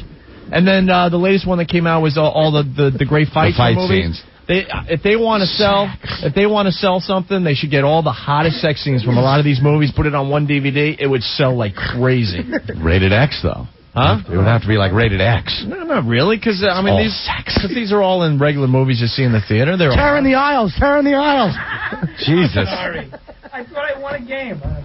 Norris, you got to relax. I know. I'm a little excited. You don't have to comment about everything we're saying. Made me laugh. You're funny. Just pick your spot and go with it. Just relax. I just want to fit in. Lisa Bonet, Mickey Rourke, You don't Angel have to Heart. say, yeah, I saw that movie too. You know why? Because no one cares. But if you have a witty little thing, because we said that, then jump in. You're driving Rick nuts. One of those wrong sex scenes was Traffic. That was just wrong. No, you know what? Yes. I thought that was a really, really hot scene, too. Yeah, but because it was so wrong. It was disturbing, actually. The father walks in, the black crack dealer is you know what? pounding We it. were called out on that. I don't think the father ever... He didn't. He never saw this. No, he saw his daughter getting her raped. in bed. That is a really And there was an hot older scene. white guy. When Michael Douglas walked, there's an older white guy there, and he goes, I never touched her, man, Right. and he left. Yeah. Right. The black guy banging her. But he knew that what was going on, but Right. he didn't actually see it. Yeah. I thought that scene was beyond hot. Beyond hot. I mean, Just granted, the not guy was right. well built, but that was just gross. She's just getting slammed by the crack dealer She has guy. a vacant look on her face. Yeah. Well, she wanted the candy.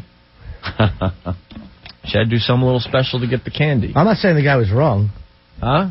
I'd say it was disturbing. It was another hot scene. There's something titillating about it, but it's just so wrong. Well, that's what makes it kind of hot. Her helplessness made it hot. Every guy wants to have a really beautiful woman that helpless and willing to do anything for something we have. The bathtub scene in The Shining. Ooh. There's a That hot actually one. started hot because, I mean, Shelley Duvall was so awful, and then he has this 9 compared to her, and then she... Did you see her hedges, though, in her lap? I like, what do you mean? Oh, the... Yeah. I don't mind that. It was the late 70s. It's What like do they know? That Kay Parker from Taboo look. It's like, I like a little bush. It's nice. You like a little Sure do. bulk there? Yeah. And then she steps towards him. That's pretty hot. They cubed that out on TV, and it just pisses me off. Of course. Yeah. Hold on, there's one more scene from Getaway I forgot all about. Go ahead, Matt. Don't say... Hey, guys. Don't, Sickest scene in hold on. I'm going to help you out so you can be on the radio today. Don't say the P word for you know what, okay? Okay. Use another word and it should go through. Watch him do it. Guy gets done banging the guy's, the vet's wife. Yeah. He walks into the bathroom to relieve himself. Guy's hanging from the ceiling, just kind of pushes him gently out of the way so he use the bathroom. You feel like a Carol ass. Yeah, the guy killed himself. I forgot about that part of it. That was pretty sick. Cool. All right, guys. Bye. Yeah, Howard Sprague. What? Jason, what's up? Yeah, the original Getaway, man. The husband that had to watch Sally Struthers get F was Howard Sprague from the Andy Griffith Show. On the old Andy Griffith Show? Really? It was great, man. He's the ultimate awkward freak. Who was the guy banging her, McQueen? It was some, like, big Mexican-looking guy that just sat around drinking and was fat and hairy. Hey, Jason, was the original as hot? She looked pretty good back in those days. It was pretty erotic. Just having to look at her now, though. If you remember, she didn't... Yeah, there were times, she didn't look that bad. Right. Yeah, she was hot. She was all bubbly and giddy and laughing. And that movie came out in 72, so she looked pretty good. It was pretty hot. Sam Peckinpah did that one. Nice. All right. Walter Hill. Ally McGraw was one of the girls in there. Yep. She was smoking. Sally Struthers. There she is. All right. All right. Thanks, bro. Let's go to Ryan. And goddamn Slim Pickens. One of the best actors ever. Hey, what happened to our Slim Pickens audio clips? We used to have hundreds of those. Ryan, what's going on? I jump around like a bunch of Kansas City faggots. Yes. What's up, Ryan? Yo, original sex scene from Poison Ivy, Tom Skerritt, and Drew Barrymore. Yeah, it's up there. We talked about that one. That's got to be top 5. Easily. Yo, Opie. Sarah Gilbert comes in and sees her father, Tom Skerritt, and he's doing, what's her face? You there? Help me. Drew Barrymore. She got her leg up on the piano bench, and he's just giving her the slow, long stroke. California long stroke. That's a good one. That is really good. What about Showgirls? That movie was so awful I could care less. Yeah. That was just the worst. But, it's kind of cool to see. Now, Anthony, Her someone topless. is asking you about Mulholland Drive. I did not see that movie. There's a good sex scene in there? Yeah, if you could stay up until it happens. Crap movie. Yeah, there's a pretty good dyke scene in there. Nice big canned lesbo and some smaller broad just licking her. Good job. But the movie stunk. All right. Tracy Morgan should be here in a few minutes, Anthony. Yeah. Also, we got call Lady Di. We got the guy that invented the Black Man game. And I think we might be able to have fun with this. Some band wants us to play their latest song. Yeah. And they sent pictures of one of the guy's girlfriends. Yes. She looks like Alicia Silverstone. Let me see those pictures. This girl is beyond hot, and I guess the band is willing to have this guy's girlfriend come in and do just about anything to get the song on the radio. Check out these pictures. There's pictures of her pretty much naked. Solid. Well, she's got lingerie on and stuff, and all these seductive poses. That's why you're in a band. It's for girls like that. Rick, where's the note that came along? Oh, he went to the bathroom. Yeah.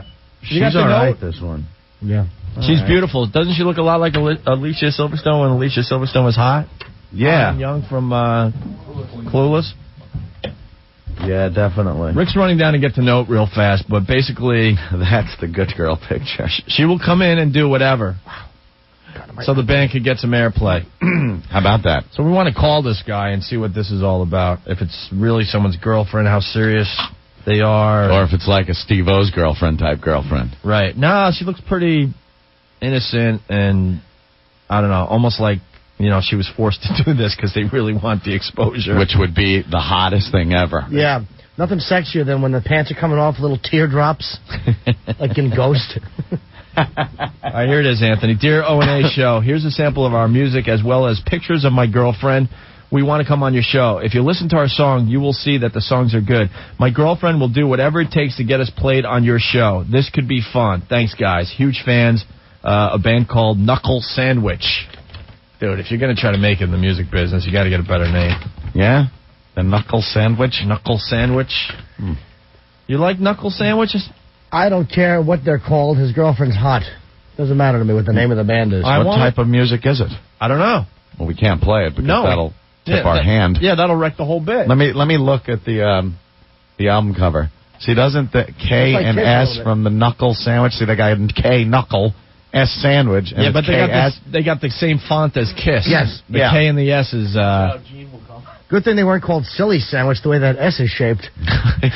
Jews screaming all over the place. Be careful, Knuckle Sandwich. Gene Simmons is going to sue you. He probably would. He probably would. The font is too close to the Kiss logo. It really looks like And Kiss. then let me see that a minute, because up top also, Knuckle Sandwich, their logo looks like Krispy Kreme Donuts logo. Yeah, it does. Like they've just completely ripped off logos. Maybe that's why they do it. Maybe. If that's why, then that's very clever. We'll find out about it when we call these guys. When? It's called a radio tease, dude. We say up next, and then hopefully they stay through the commercials, and we get a little more TSL when the ratings come in. A little TSL, they call it in the biz. What's that? I'm just going to drop dead here for a minute. It's called time spent listening. You want your listeners to listen longer. Linger longer.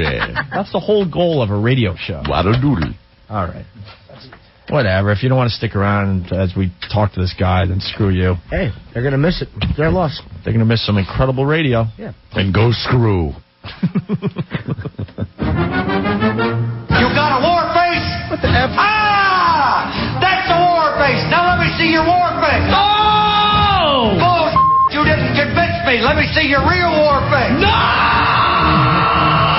You don't scare me. Work on it. Jackass. The Opie and Anthony Show. Why? This This is Opie and Anthony.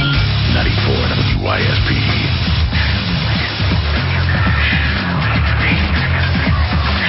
Oh, it just made me feel good.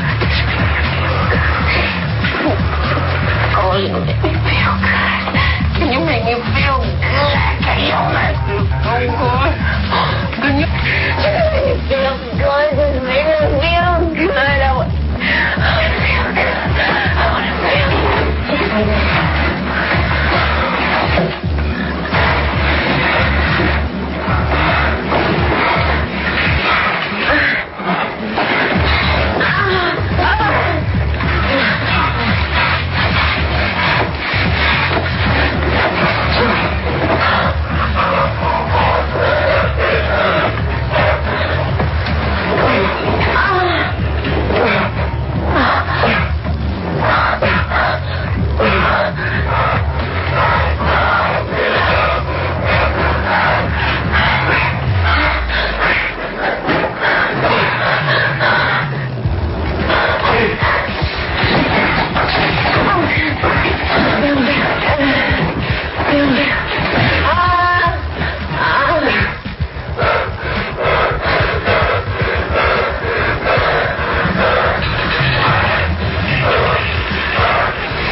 And welcome back to the Opie and Anthony Show. I think. Oh, wait. I need you.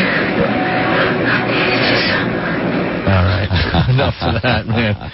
There's the scene from Monsters Ball. Wow. And finally checked it out. What do you think? It's right up there, right? That is something. Jesus Christ. That is something. Billy Bob Thornton just banging away at her. Forever.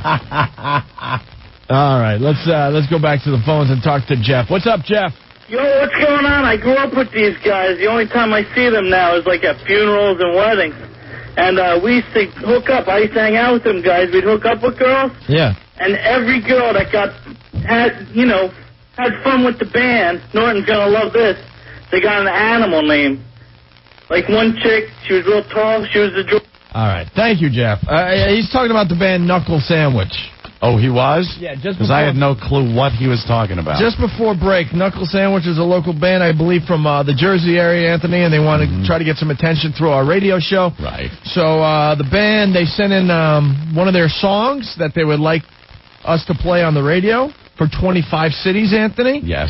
And to entice us a little bit, one of the guys had his girlfriend pose for you and I. Yeah. And she's in 1, 2, 3 or 4 different pieces of lingerie. She looks like Alicia Silverstone when Alicia Silverstone was really hot and young and stuff. Wow. And I guess this girl will come in and do pretty much anything if we play the band's song on the radio. Is that where we're at with this, right? What a dumper. Well, we got Richie from Knuckle Sandwich on the line here. Let's talk to Richie. Richie, what's up? How you doing? Well, we got your package, bro. Yeah. Did you listen to it? Not yet. No, we haven't even listened you yet. will like it. We want to listen to it live on the radio after this. Whose girlfriend is this? It's mine. All right, Richie, how old are you? I am 24. And how old's your girlfriend? She's 21. This girl's 21? Yeah. And how long have you been with her? Not that long. Is she a big fan of the band or a big fan of you? That's exactly what happened, yeah. She's a big fan of the band. She comes to all the shows, and, I just pick out, would you blame me? No, she's really hot. Oh, my God. So you want us to play your song on the radio, right? Absolutely. And this girl will do anything? Well, she is, as well as the rest of the band, are huge Opie and Anthony fans. And when she heard that, I had this idea, she was like, I would just love to meet them. And I said, well, do you think if I could send some pictures in? And they said, could we come in the studio? Would you want to go in? And she said, oh, my God, yeah, I'll do anything. So I guess we got to get your girlfriend to do something. And if she does that, then we'll play the song for 25 cities, man. That's wonderful. I'm hoping that you would listen to it just on our musical merit alone, but if this is what it takes, we can get it on. Well, this is what it takes. Yeah, this is definitely what it takes. All right. All right, a couple things, dude. The KS, your logo? Yes. It looks a lot like the KISS logo. Yeah. Well, I consider myself a marketing genius, and I come up with these little things. Like if you notice the other Krispy Kreme logo, too? Yes, okay, we did notice that. Okay. We weren't sure if you were going with that motif. Yeah, I go with little things to get people's attention. They look at it and they go, oh, that's KISS. And then second glance, no, that's not. That's KS. What is KS? All right. And we go from there. All right, it's smart. I thought you guys just weren't that creative. But you were going for that, so now, all right, I have a little respect for you. I am ultra creative, as you will find when you get to meet me face-to-face, mano y mano. Now, what kind of music you guys are doing?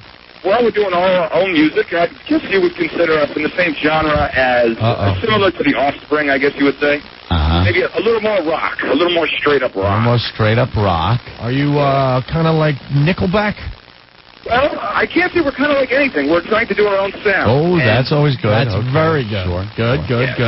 Yes, if you play the song Show Me the Rock, of course you would do it off the air because I understand the stipulation we have going on here. But if you listen to it, I guarantee you will say, these guys are friggin' awesome. I could say friggin' on the air, correct? Yeah. Well, what you got to do, Richie, this is what we're going to do for you, okay?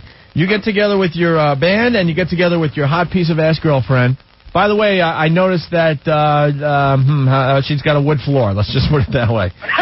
She's posing next to a wood floor, and Yes. You can see the little camel toe right there. Kind of through the no nude shots. You guys didn't didn't give us notice? any nude shots. Oh, look closer. Come on. Let's be tasteful now. We're I on the love radio. camel toe. 25 cities, bro. Look at the white outfit. There's nothing sexier than camel toe. There you go. So Richie, you guys get together with the band and your hot girlfriend. You guys decide what you want to do, and if we could agree on something, we'll have you come down and we'll do the whole damn thing. Yeah. We will definitely come to something. Don't you worry about it. All right. And look. Yes, sir. And we try to teach everyone this last week. Don't come back to us and say, well, what do you want us to do? Right. You got it. I understand. You I say can be you're creative and all that. You come up with something, and if we like what you came up with, we'll have you come down here, okay? That sounds great. Are we on the radio right now? Yeah. Oh, man, I didn't know that. Can I plug the website at least? Yeah, go ahead. Oh, I love you. www.knucklesandwich.com. www. Yeah, you're clicking too late. No, all that was left was .com. I thought I'd look like a tough guy, but he got the whole thing out except .com. That's what I'm saying. You clicked them too late. www. I know. Does anyone even say www anymore? You forgot to say on. Yeah, http// There's no reason to say www anymore. You know who did that the other day? Was Tim Sabian, the program director of the Chicago station and the Philly station. You know what it says? He goes, okay, I want you to check out a website. Go to http. Oh, you're sure that isn't https? It isn't a secure site that I have. There's no reason. Anyone that says HTTP, first of all, should just be shot. But you don't even realize how uninformed you sound. You know why he said that? Because it's Hey Tim tight pants. Yes, type in Hey Tim tight pants. All right, let's go. // Let's go to Melissa, Anthony. She's one of the contestants in the WOW contest. Melissa. Yo, what's going on, guys? She's representing Philly. Okay. Let me get look. the picture up. My computer blows. What's going on, Melissa? Hey, what's going on, guys? How you doing? Contestant number 8, right? That is correct. Let me look. I'm not there yet. You got some bigums. Got some bigums, and they're all real. How big? Well, I'll tell you how big that is. Well, I'm not that good when it comes to pictures. I will go with a 38. Close so far? You're good. Okay. Well, probably. Yeah, I was going to go double D, but I'm going to go D. 38D. We're a double D. Damn it, Jim. You're a double D. Very and if nice. you want to get technical, they're actually like, if you go to like the places to get them fitted, they're 36 HHI if you want to get technical. Okay. HIV. No. All right, you got a nice set there. Thank you. Wait. I'm trying to impress Norton. That's all I want to do. Rick has a question for you. Sure. Rick, what? Mr. I'm brave when the mic's not on. Yes, Rick, what would you like to say to Melissa? Melissa, Rick has something for you. Oh, now you want to see the picture? Wrong. Go ahead, Rick. Rick. The wrong picture, Rick. Go ahead, No, Rick. I'm looking at the right picture. Go ahead. I just wanted to know what happened to the rest of her. The rest of what? What? The rest of what, Rick? Yeah. The rest of you. The rest of me? What's wrong with Melissa? What are you saying? What is wrong with you, Rick? Yeah. Well, my one pose didn't get on there that you guys would have loved, but it was too obscene. So Well, did you send that to tinkledrinker@AOL.com? If you want me to, I will. You bet I do. Rick, what is wrong with Melissa? I'm just saying. What happened to the rest of you? What's wrong with? I don't see anything that's what wrong you with say. this See girl. one shot. Melissa, Anthony and I think you're beautiful. And Thank Rick is trying to like make something. Yeah. Trying to Well, be do shocking. they send the other pictures to you guys? Like, if they took 5, We and only the have- one didn't make it. We only have one picture of you so far. Right, but I don't know if I can even say on air what I was doing. Oh, you can say anything you want on the air. Okay, well, on air, for you guys, I went and put it up there, so I was a little disappointed. Well, that's very nice of you. Yeah, just for you guys. You're a good egg. Thank you. All right, so what do you want to know today, Melissa? We want to know when we get to start to vote. I have a lot of people. I mean, I have, like, people from all the way down in Florida who are interested in voting. Oh, I met that's the very kid at the bar. We took him out to the bar, showed him a good time, and he can't wait to get back down to Florida and tell all his friends. To be honest, until we get some quality in this contest, the voting's not going to begin for a while. So you're saying I'm not quality? No, you're probably the only girl up there with quality. There's more. No, there's a few more. They are. There is a few more. I even like that trend. I like Melissa. I like her, and her. Yeah. Look at the one that looks like, would you F me? I would F me. Would you F me? No, Melissa. We got to wait a minute. Was she a great big fat person? We got to give. Hey, we're talking to Frederica Bimmel. We got to give the girls more time to qualify there, Melissa. All right. So will you guys announce it on air when you can start voting? Or? Of course. If you're a fan of the show, you'll know. But we need a few more weeks, I'm thinking. We're definitely a big fan. We want to take a trip up to New York and just meet you guys in person one of these days. You keep talking we. Who's we? Well, I have friends at work who, I'm at work right now. I got the card here And they're letting me do this for you guys right now. And we just want to take a big trip up and just come up and see you guys. All right, Melissa. All right. Good luck to you in the contest. All right. Thanks, guys. Okay. Big through the hips, roomy. A great big fat person. She was a large girl. Anthony, WOW contest. That's great. Where are we at with this WOW contest? We need more ladies to start showing up is what we need. Ladies, all you got to do, it's easy. And there's $5,000 up for grabs here, man. It's a no-brainer. Courtesy of risquevideo.com. All you got to do is show up at one of the fine stations you hear the Opie and Anthony show broadcast from. And let them snap a picture or two of you giving your best wow. Your best whipping them out. And they'll put them up on the website. Eventually, our audience will vote on the best wow. And the winner will be given $5,000 cash. What's not to know? Why the hell wouldn't you get right in? And the contestants are up on opieandanthony.com. The rules are up on opieandanthony.com. I would F me. Cleveland's still trying to figure out where they're going to take the pictures of the girls. They have a bunch of girls that went in on the contest, but the building they broadcast from, they're having a little problem with the nudity thing. So hopefully Cleveland will be representing soon when they figure it all out. Stupid building just mind their business. I know. The landlord or the owner or somebody has a real problem. Of course they do. Now I hope contestant number 9, Gemini. Yeah. I hope she's not listening right now, but it has to be said. A lot of email coming in. A lot of people are convinced that Gemini is a guy or was a guy. It's not coming from me. No. It's coming from a lot of the listeners that have checked out the photos so far. That's what people are saying. Based not on anything. It's like her hands. The hands are really big and the legs. People are just saying, wait, that has to have been a man. Wow. So we got Matt from WYSP in Philly. And Matt took the pictures of Gemini, right, Matt? Yeah, what's up, guys? All right, what can you tell us about Gemini? Well, for the first couple of days, we weren't getting anybody coming down, so Cousin Ed called up one of his buddies, the cheerleaders here in Philly. Actually, it was the one in Jersey, and 3 girls came down, and Gemini was one of them. Yeah. And, well, she's definitely a woman. Oh? I don't know if you guys saw some of the other pictures. Of her? Yeah. No, thank God you only sent one. She places the lotion in the basket. She pleasures the lotion. Yeah, that's good. Or it gets the hose again. All right. So you're saying Gemini is definitely a lady. Yeah. The Gaza basket. She was doing like handstands in the studio, and the girls were like, there was 3 girls. She was doing handstands, and the other 2 girls were like touching her and putting their tongue in certain places. But yeah. Well, I don't think those pictures can go up on the website. Did she hurt herself moving a couch? Yeah.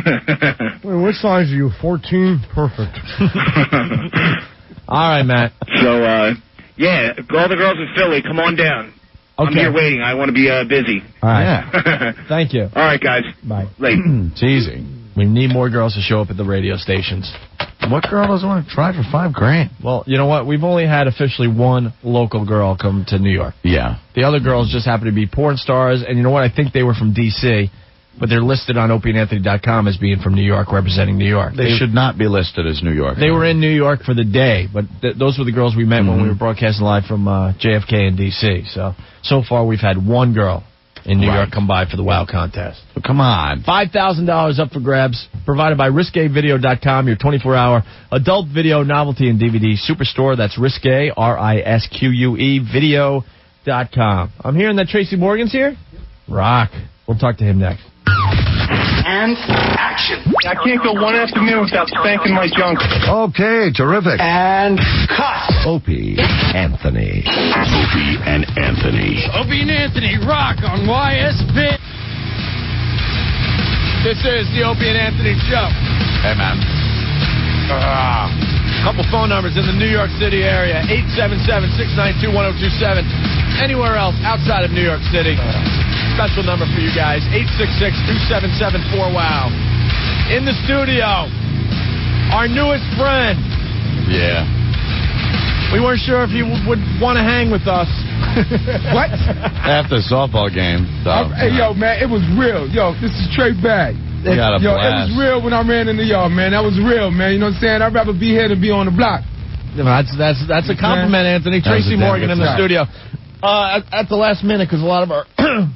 What's the matter with you now? I'm choking. We had a lot of our celebrity friends bail on us for the celebrity softball game. It was still a hit. Last minute, someone goes, dude, I could get Tracy Morgan. We're like, we never met Tracy Morgan. I don't even know if he's going to want to hang with us. He shows up, and he was so into the whole day. He was into hanging with us. Chilling. He was into hanging with our fans and listeners. Giving us an education in the locker room. It was so After much the game, fun. we got an education. That's right. My man Biggie Smalls, God bless his dead, told me real people do real things. Yeah. If I wasn't going to really be there, I wouldn't have been there. All of me was there. Yep. And we got to see all of you. Me, We saw just about all of you. They saw that black, fat, flabby ass. I got to get it together, brother. I got to get it together, man. I looked in the mirror in the locker room. I got to get it together, man. Really? Yeah, I don't know. I think the chicks were digging you, though. Yeah, that's because I got that veteran body now, you know. I ran track in high school, but that was 20 years ago, man. And it's starting to show? Everybody don't get a pot belly. That's inherited. My grandfather passed that down to me. Yeah, stretch marks and everything. Gave you the pot belly? Everything. The witch's brew pot. Witch's brew pot. I was just talking to Tracy during commercials, and he was saying how he likes a chick, especially on his porno tapes, to look like a regular chick, you know. Yeah. And he enjoys the C-section scar? Stretch marks, C-section scars, and pimples on the boo-boo.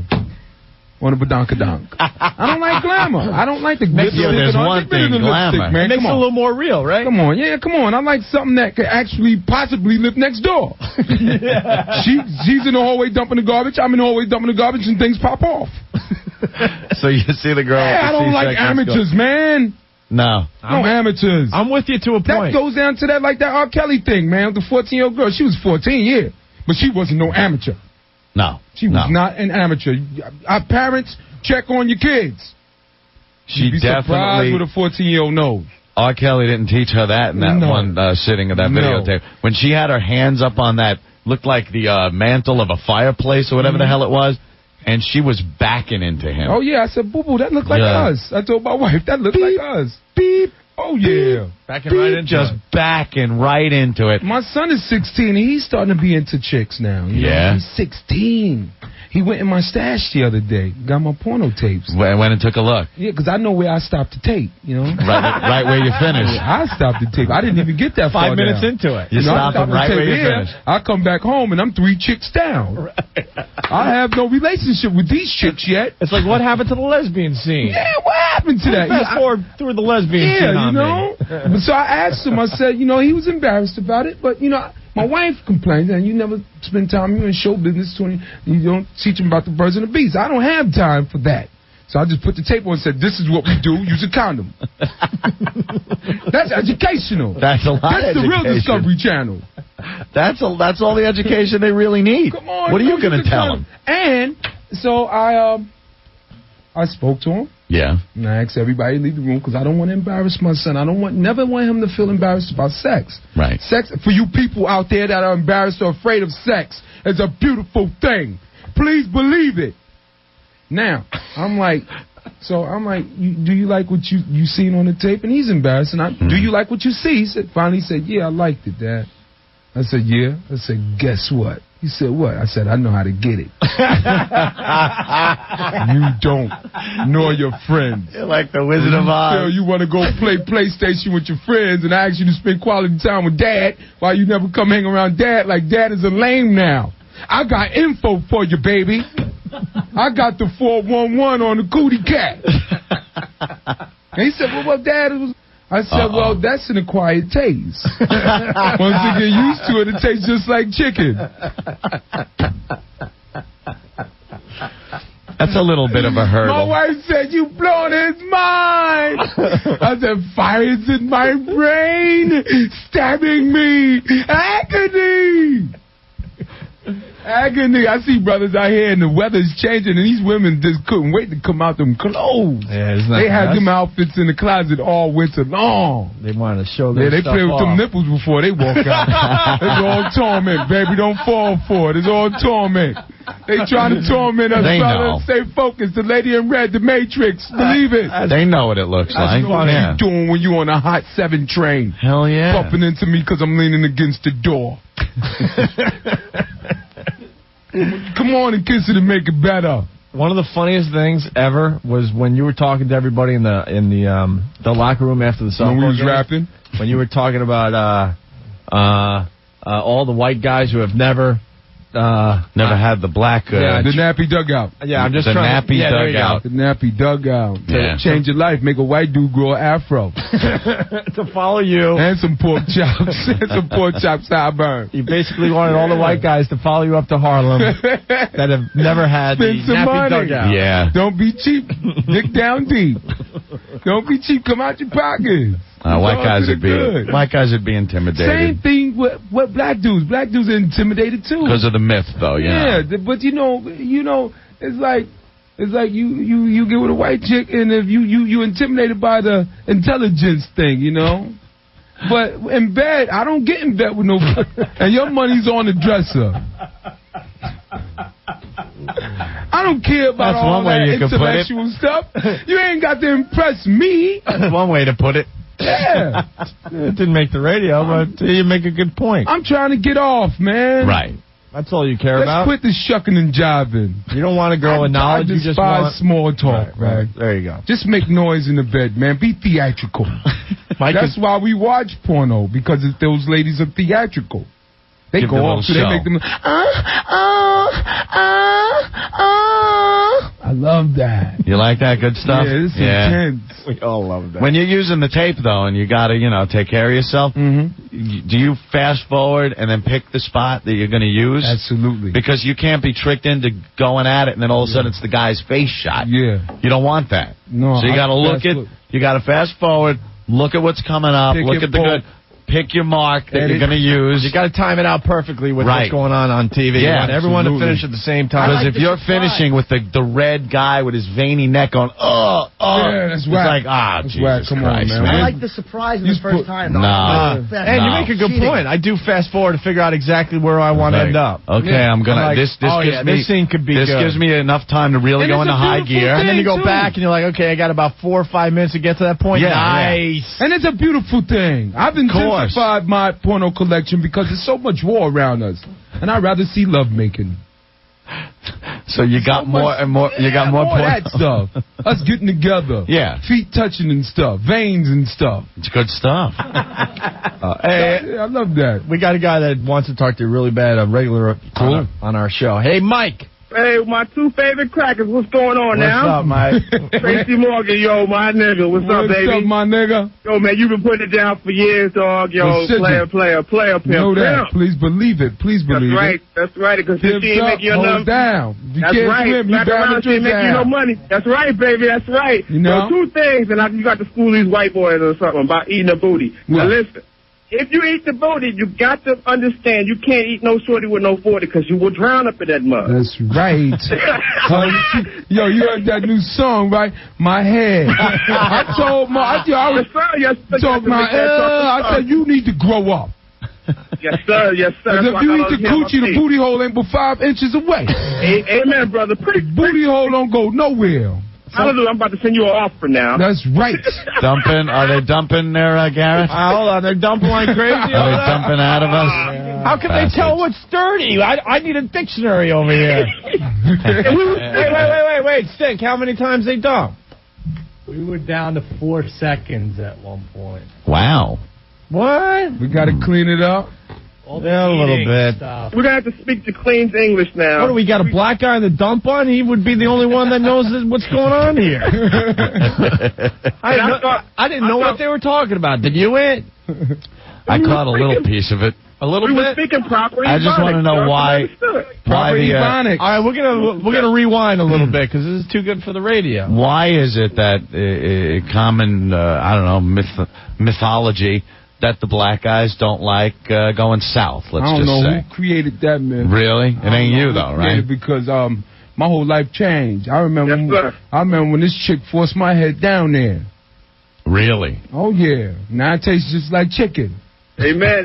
Put a little hot I'm a sauce on it. It's all grown good. man. Put a little house inhibited. Right. Amen. I take my sex brother. serious. I tape up, put the black stuff under my eyes and everything. Stretch and everything. Get ready for the game. That's right. It's for real. Be careful with them shorties with that 40, though. That's right. I love the 40, though. I get naughty. That's the thing. They scared of the big booty, bruh. Nah, you can't be scared of the big booty. Slap it, flip it up, rub it down. No, you can't But say that's that a cultural thing. They don't like that either. Yeah, they will dump out of that. They don't like the T word for that. White guys like boobs. Yeah. White guys like the boobs. The politically correct word for it is boobs. I could talk for just about every white guy out there. We don't like the big booty. But you gotta learn how to appreciate. But that's not a bad thing. That's just a difference because brothers like butt and white guys like boobs. That's not a bad thing. That is not a bad thing. Jim is saying this summer I've just gotten into boobs. I like the ass better. I just started watching boobs like that. They walk around now and they're just flowing so freely now. Because we're in the midst of a sexual revolution. They know they could do what they want to do. And they're out. Back it up. But you know what I've started to do? I've started to wear Speedos. When the gut hanging out, I went to the beach the other day and had my Speedos on, gut, and people were vomiting and all that. But I love me. I love me. I don't care. Yeah, the good human man right there, too. They are dumping out like crazy. Yeah. I'm going to say this and I'm going to leave. Listen, all right, understand this. In order to appreciate the black booty, you have to smack it and ride the waves in. See, that's a transportation mode. When it comes down to it, you got to work all that hard. You got to do is push it. I don't care. I don't care what it's like, as long as the brother, when you're black, white, Puerto Rico, whatever, as long as you put in work. Oh, yeah. You're supposed to have the sweat dripping on the stomach or the booty. It don't matter. The sweat's supposed to drip off your chin. You're supposed to put in work. That's right, sir. Put in work. You could be 3 inches, but put in work. Put in work. Just put in work. I just let everybody know to come in my bedroom. I'm putting in work right now. So if you got somewhere to go, make a phone call or something. That's why it's called the bowling room, baby. I'm about to step up out of here. Strictly. You keep putting it down, baby. My man, I holler. All right now. Michael like. All right now, sis. You know what? I think I just watched the scene from Airplane. Tracy, I got to ask you this. I wondered it, and a bunch of people probably asked you before. When Britney Spears was on SNL, and you said that fat ass, you looked and went, "Oh, fat ass," and she made it look like I don't think fat had been in rehearsal or on the script. Yeah, she took that in a way like I was complimenting her, like, "Oh, that fat ass." Right. And she took it like, "What?" But yeah, I'm like, "You're perfect." I was watching that when it was live, and I said, there is no way she knew that you were going to say that, or anyone else knew. Her face? Yeah, I looked at her face and was That's just like, the beauty of live television, baby. Holy Christ, she is pissed. That's the beauty of live television. Did she say anything back to you? What's she going to say? Nothing. You got to take that fat ass and go to your dressing room. Yeah, fat ass. Because a lot of you are blessed. She's blessed. She's a beautiful woman too. Yeah. Beautiful woman. So cool too, man. She did the sketch with me. She didn't have to. Oh yeah. So she looked out. Yeah. And I got to kiss Britney like the following year. I kissed her. And when I was doing Woodrow, that's something a lot of people in this world haven't done. Yeah. You know, I had to rehearse with her. How was that? He said, Yeah. Yeah. We want to listen to that. this. It was nice, man. How's that good? Pretty. Yeah. You know, breath taste was smelling like cinnamon. You know? Really? Yeah, man, like carnation milk, man. This was soft. I'm describing it to you, babe, Paul. You know how we talk. The dudes is talking. Excuse us, y'all. The dudes are talking, man. It was pretty. And I got to kiss her like 7 times. Was it getting worked up on you? Were you feeling it? Yeah, like down there, yeah. Were you packing? It jumped. Uh-oh, it's jumping. It jumped. They gave little jump. a little wiggle. Yeah, a lot of people, a lot of the white guys were intimidated too. They were like, mother. I got my head up like George, you know what I'm saying? George Jefferson, you know. That felt good, you know. I was a cool dad too, because my kids, they was like, damn, your pops kissed Britney Spears. So, yeah. Yeah. That's pretty good. One of the highlights of my career. Does your kids think you're still cool, Tracy? Come on, nah, they don't mess with me, man. I'm just dad. Yeah. Every now and then I get to be like, every now and then I'm a cool dad. Like if they meet like Jackie Chan or something like that. But yeah, like, see, you can introduce them to some pretty cool people. Yeah, so I'm a cool dad every now and then. You're on TV every week, so pick that. That's but pretty other cool. than that, they don't bother with me. For the most part, they could care less. You're just a dad. They've been around it so long. It's just like that's dad, and you know that's the way I want it at home. That's his job, and I don't have to do no dance and all of that at home. So. Yeah, that's a cool part of that, you know. We got another brother calling in. I didn't realize all the brothers listen to the Opie and Anthony show. Of course. What? We know Malik. Malik! You know what? What's the deal, Tracy Mo from the project, deal? What the deal? Yo, son, what's the deal? Yo, I totally feel you on that Britney Spears. Yo, her ass is so big, son. She got the ass like up. the sisters, badonkadonk. But check this out, Opie and Annie, they don't know how many brothers and sisters listen to their show, yo. You know what I'm saying? Yeah. I heard they gave me mad love, yo, like last week, yo. I heard about it from mad people. That's love. I had to come through. I couldn't wait for y'all to call me. They know brothers got love for him. I call here all the time, Malik man. calls all the time, man. Yeah, no doubt. And he's in Asbury Park, and that is some nice area. And I that is Beirut. That tape. You like Britney Spears, right? No doubt. Come on, son. You got to Tracy. see her in person though, because when she walked, I call it the badonkadonk, yo, because each cheek just went badonkadonk. Son, I would have loved to see you just smack her right on the left side of her cheek or something, son. Come on, Justin wasn't having that, son. I got my respect for son, yo. That was his joint. Yeah. He was on the set. And he had his game face on. He was there with her, yeah. Yeah. Yo, you know was he looking out? Cats was trying to push up on that. Who was? Cats around the studio was trying to holler at that. Yeah, they was trying to holler at her. And they were trying to pull that like a hamstring. I care if you Britney. What's we gonna up? try to step to her. We gonna try to step to her. We don't care. Nah, I think I would want J-Lo though, son. Yeah. I got a thing for Boricuas. I couldn't even go to the Puerto Rican Day Parade, man. I just don't want to be coochie strung no more, man. What I'm gonna do? Sit around and watch it? They ain't messing with me. They ain't bold enough to mess with a celebrity. Son, I was at the Puerto Rican Day Parade. It was lovely. For all of the celebrity brothers. Like, see, give them a little money and some fame, and look what they do. It was lovely at the parade. Sometimes it hurts. Hey, Malik. Just don't videotape it. Yo. You done, Malik? Yeah, Tracy, hold it down for the PJs, homeboy. Huh? Hold it down for all the PJs and all the ghetto fabulous brothers. And you know this. And O and A. Yeah. Yo, you got your brothers listening. Yo, we hold you down, too. You know what I mean?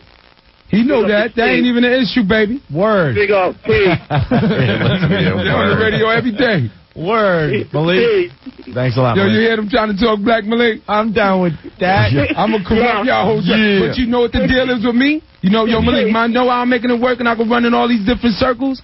I learned how to be white boy cool. Learn how to say awesome and dude. White boy cool, baby. I have never used awesome. I go on auditions. They don't know I'm black. Tracy Morgan is like a female Irish name. And I get in the room with the director and the cast, and they be like, wait a minute. But you're like a real black guy. We have a fake black guy that works around here. Oh, my goodness. Like Earl. Is not black. Earl is the furthest from the ghetto that you could get. Earl, he's from Queens. He must be totally white bread. Yeah. He's from Forest Hills. He's sad. But we could use him. We could use him. Yeah? Yeah, we could use him. I like hanging out with the real black brothers. You know it. And not like original people. I wish we would have got to meet Bruce Lee, baby. Bruce? Yeah, that would have been all right. I don't know, though. Bruce? Yeah, I think the movies made him look a lot better than he probably really was. In real life, right? Yeah, you can't pull all that karate stuff like that live. I don't know. He might have been the only one that could do it. Yeah? Yeah. I don't know. I'll tell you one thing. I would have rolled a blunt with him. I'm trying to get him to smoke some weed or something. Yo, Bruce, come on, smoke a blunt. Let me see you do all that karate stuff now, man. Still people getting into that on the SNL cast? What? You know, drugs have been a part of the SNL cast for many years. Let me tell you something about the cast in SNL, man. Yeah. I have my own friends. Yeah. You know, we all professionals, and I don't know what they do. There you go. That's a good answer. And I do my dirt all by my lonely. I know that. He's a smart guy. I know I do my dirt all by my lonely. You're not going to get an answer. Are you insane? You know, we all drink. We all get our crunk on. I see them at the rap party, but then after 4 o'clock, I disappear and retreat to my castle. You know? I can't, with all due respect to white people, I can't really party with white people because they remind me of work too much. Really? Yeah, man. They remind me of work. I be partying and drinking, and then I see a white dude with a suit on. I'll be like, I got to get back to work. Pardon me. Where's my mop? Where's my broom? What's wrong with us? Nah, y'all cool. Y'all cool. Y'all got the paper. Y'all pick up the check for everything. I love that. We're trying to understand. I love that. That's a beautiful thing. But wait a minute. Y'all I work some of the words into my vocabulary. You got to. Being around me, you going to be watching. Watch you be saying, yo, son. Yo, son. How about this one? I got some cheddar. Oh, please. Look at him. I'm leaving the studio. Are you sad? Well, one of the guys downstairs You're told me supposed to say paper. Paper. Oh, now it's paper? You got to get paper. So cheddar's now old school for money? Cheddar's crazy old school. Oh. Cheddar was out with Sugar Hill Gang, man. You can't keep up. That went out with the Sugar Hill Gang. Paper. You know, pimps up, hoes down. If a dude can't swim, he bound to drizzle. You guys should put out a little paper or something telling us like what's cool and what's not. I got you. We could kind of keep up a little bit. No, because by the time we're way behind. By the time white folk get it in their vocabulary, it's over. It's over, right? But wait a minute. I can't do that because then it's like that new movie, Wind Talkers. Yeah. Y'all might be trying to decipher our codes and all that stuff. The Navajo code. I could talk to a juror. If I ever go on trial, I'll be talking to a juror in Ebonics, and the judge won't understand nothing. So I could get him to take a bribe. Right. The judge won't understand nothing. You see I said nothing? Nothing. Him, the DA, and defense lawyer. Well, give us one of the. Give us something cool today. I'm gonna give you something cool right now. Give us one thing that'll make it sound cool if we run into a few brothers on the street. Let me give you a nice cool. See, I thought cheddar was it. No. This is a cool word when you want to get your drink. How about on. hoopty? Oh my goodness. What's wrong with the hoopty? No. Hoopty? Say hoop. Now you got to say hoop. It's called hoop. Which is a car, now, right? I got a word for you that's going to be fly. It's when you want to go get your beer on or go get your smoke on. It's called getting it crunk. Wow, he gave us one. Get it crunk. Get it crunk. And then you go, yo, it's getting cloudy in here. Huh? No, just say crunk. Like, nah. Well, we were hanging at the VMAs, and the guys, they were smoking the big blunts, and all of a sudden one guy goes, yo, it's getting cloudy. He said that? Yeah. He must have been a college student. Oh, man. Give us hip-hop as Joseph Goebbels. White dorm. But so cloudy's not cool anymore? If you want to get, crunk is cool. Crunk is cool, all right. Or remember if crunk. you want to go, like, he's probably lying to us, though. If you're going to go lay down with a chick, like a female, then you say, I'm going to go you say, I'm going to go, I'm going to get my F on. No, I'm going to go hit my skins. Go hit skins. Hitting skins. Hit the skins. Yeah. He's smirking, though. Pound on that. I don't know if he's giving us the you just say, get up in them guts. Wait, man. Get up in them guts. That's good. Go get up in them guts, big. About to get in them guts. I like that one. I'm going to get up in them guts. He's smirking, though. I don't know if he's giving us the good stuff. No, I'm giving you the good stuff, son. Word. Just like a white guy like me going into one of your neighborhoods trying to get a little something, telling me it's the good stuff. I get back to my crib, and it's not the good stuff. I know. I'm not going to stare you wrong. I'm going to stare you strong. How about crib? Is crib still cool? Crib is good. All right. That's always good. It's one of the classics. Crib is a classic. That ain't going nowhere. Yeah. All right. Word. Opie's just afraid these words will end up like, But if Ope ever comes to the hood, you know he's going to holler at his boy, but that's the number one holler. Yeah? Gotta holler whenever you want to call somebody. If you ever go up to the hood. Not holler. And you want to get laid. Yeah. You want to get laid, just holler at me first. Yo, Trey, I'm on 116 for Lennox. I'll be down there in a minute. I like the nappy dugout thing. Yeah, nappy dugout. I've been using the nappy dugout thing. Yeah, that's the taco right there, B. We call it the beef patty. When she got the fat cootie cat, that's called a beef patty. With cocoa bread. That coochie. Yeah. Little Kim joint, you know? I hear you. That's what it is. Lil Kim's got the fat one. Yeah, you see it on the award shows. They got the grandes. I like that fat. You like the fat one, Norton, huh? Yo, you got to see the Dominicans up in Washington Heights, B. Yeah. Oh, man, they got it going on. But whoever said white chicks ain't got ass, yo, lied, yo. Because it's all mythological cats is comical. Mythological cats is comical. I be like, yo, I know some white chicks that got it. What? Banging. Yeah. Banging. Straight junk in your junk back there. Yeah. Yes. Yeah. Yes. And But usually they got the rest to match. What? And they got It's not like a J-Lo, you know, where she just got the ass, and then the rest of her is like hot. And you know? they got the suntan to go along with it. Yeah. But I could never get what I want. I could never get, like, I wouldn't want a white chick that act black. I would want a white chick that act white. Right. Like, white. We not even belong together. We don't even belong together. Like, people look at us and go, how did that happen? Two different worlds. Yeah, but when worlds collide is a beautiful thing. Hey, it's man, destructive. you're right. It'll be destructive. That's why I want a black. It'll destroy both our lives. She'll get kicked out of the wheel. I won't be allowed on the block no more. But we took the struggle. Right. That's why we fought through all the red tape and all of that. You like if you had a black girl named Shawanda. That's why I want a black girl for that exact reason. You got to get a black girl. He always talks about this. I want he so wants black like, they look purple. Yeah. And with braids and extensions and all of that. Attitude too. See that's the thing that's going to turn you on. It's going to be the sex. Know how black I want? You want the hair moving. Yeah, that attitude. Know how black I want her? Mickey Rivers black. Oh. Wow. Yeah. Mickey Rivers black. That ain't black, that's African. Yeah. Black. That's back to the Congo, baby. It doesn't get much black. That's Mickey Rivers black, baby. You want something from the jungle. I thought you was talking about something from the ghetto. You want to go to the jungle, though. You want to be Tarzan on it. You want to go to the Congo with it. That's where you look and the smell like Africa and everything. Yeah, I do. The contrast between you and her is just too much for your eyes to even take, you know? Ridiculous. And then you just finish up all over the back. And it's a beautiful thing when we in bed together. Yeah. You see, what we trying to do is definitely break that negative perception that we have of everybody. There's only one way to do that. And that's in the bed. That's effing. There's only one way to do it. I'm promoting this. Yeah. We got to come together.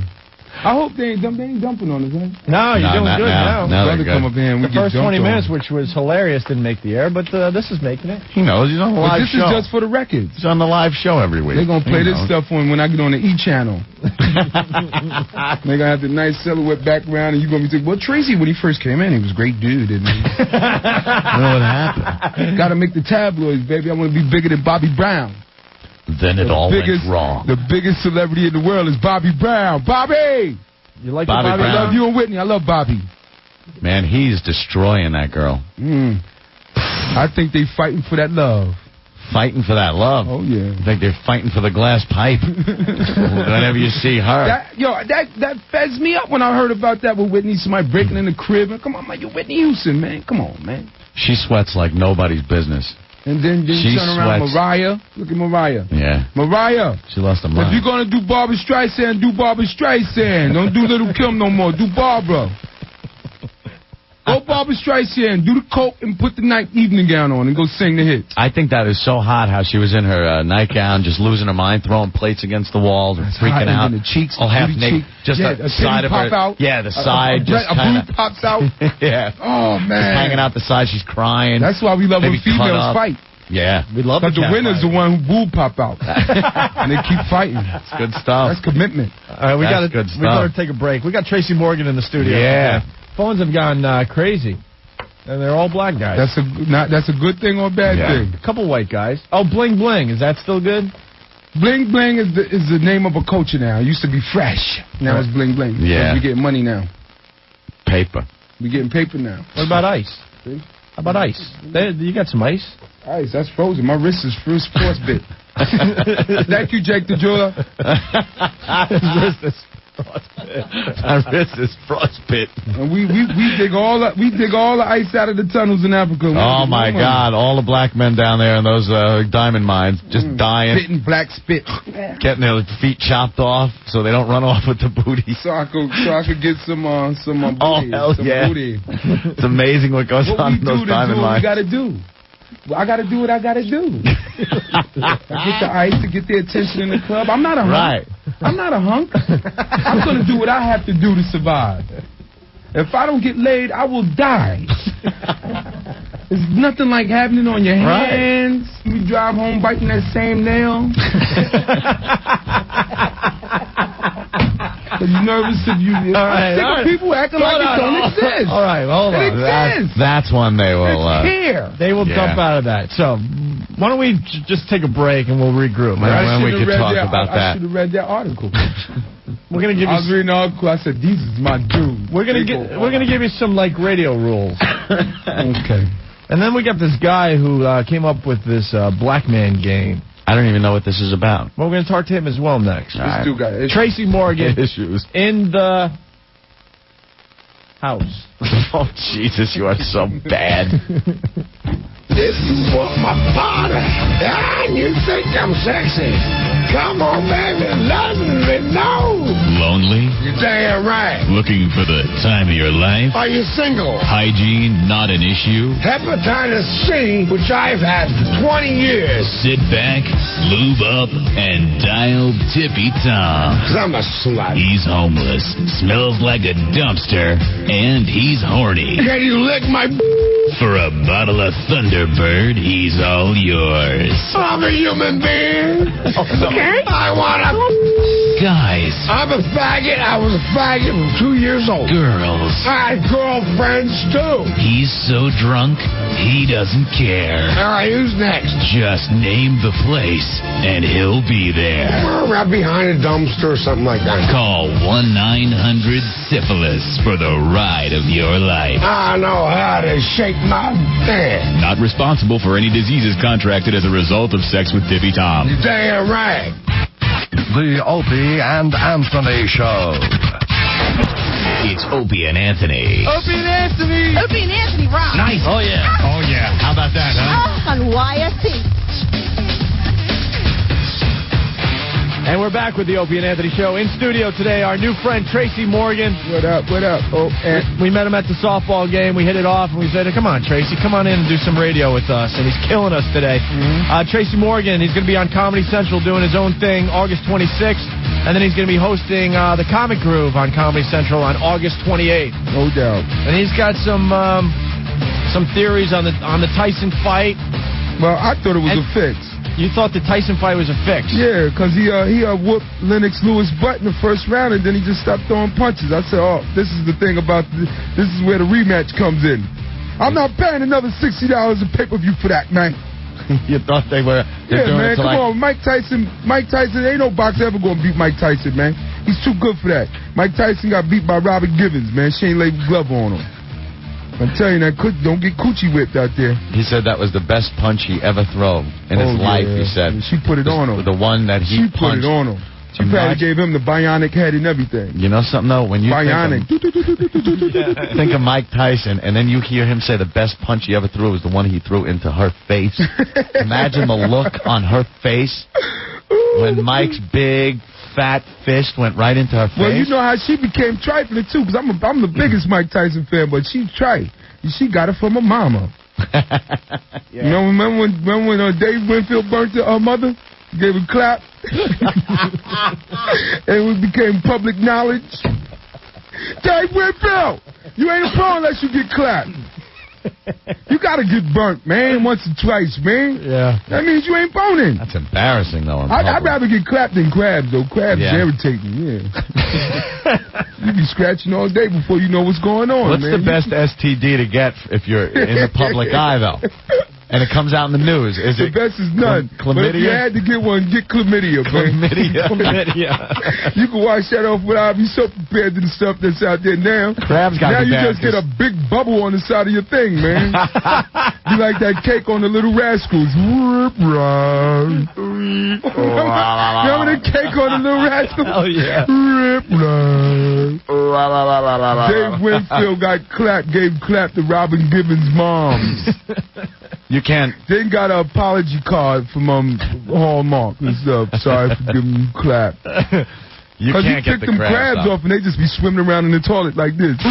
So they be surviving, right? You get crabs, though, written about you in the paper that you got crabs? That just means you're banging some really skank bitches. Hanging out with a chick rocking them, man. Syphilis, though, anyone could get that, You right? can't fall in love with a stripper either, man. You crazy. My boy stripper? fell in love with a stripper, man. I said he was crazy.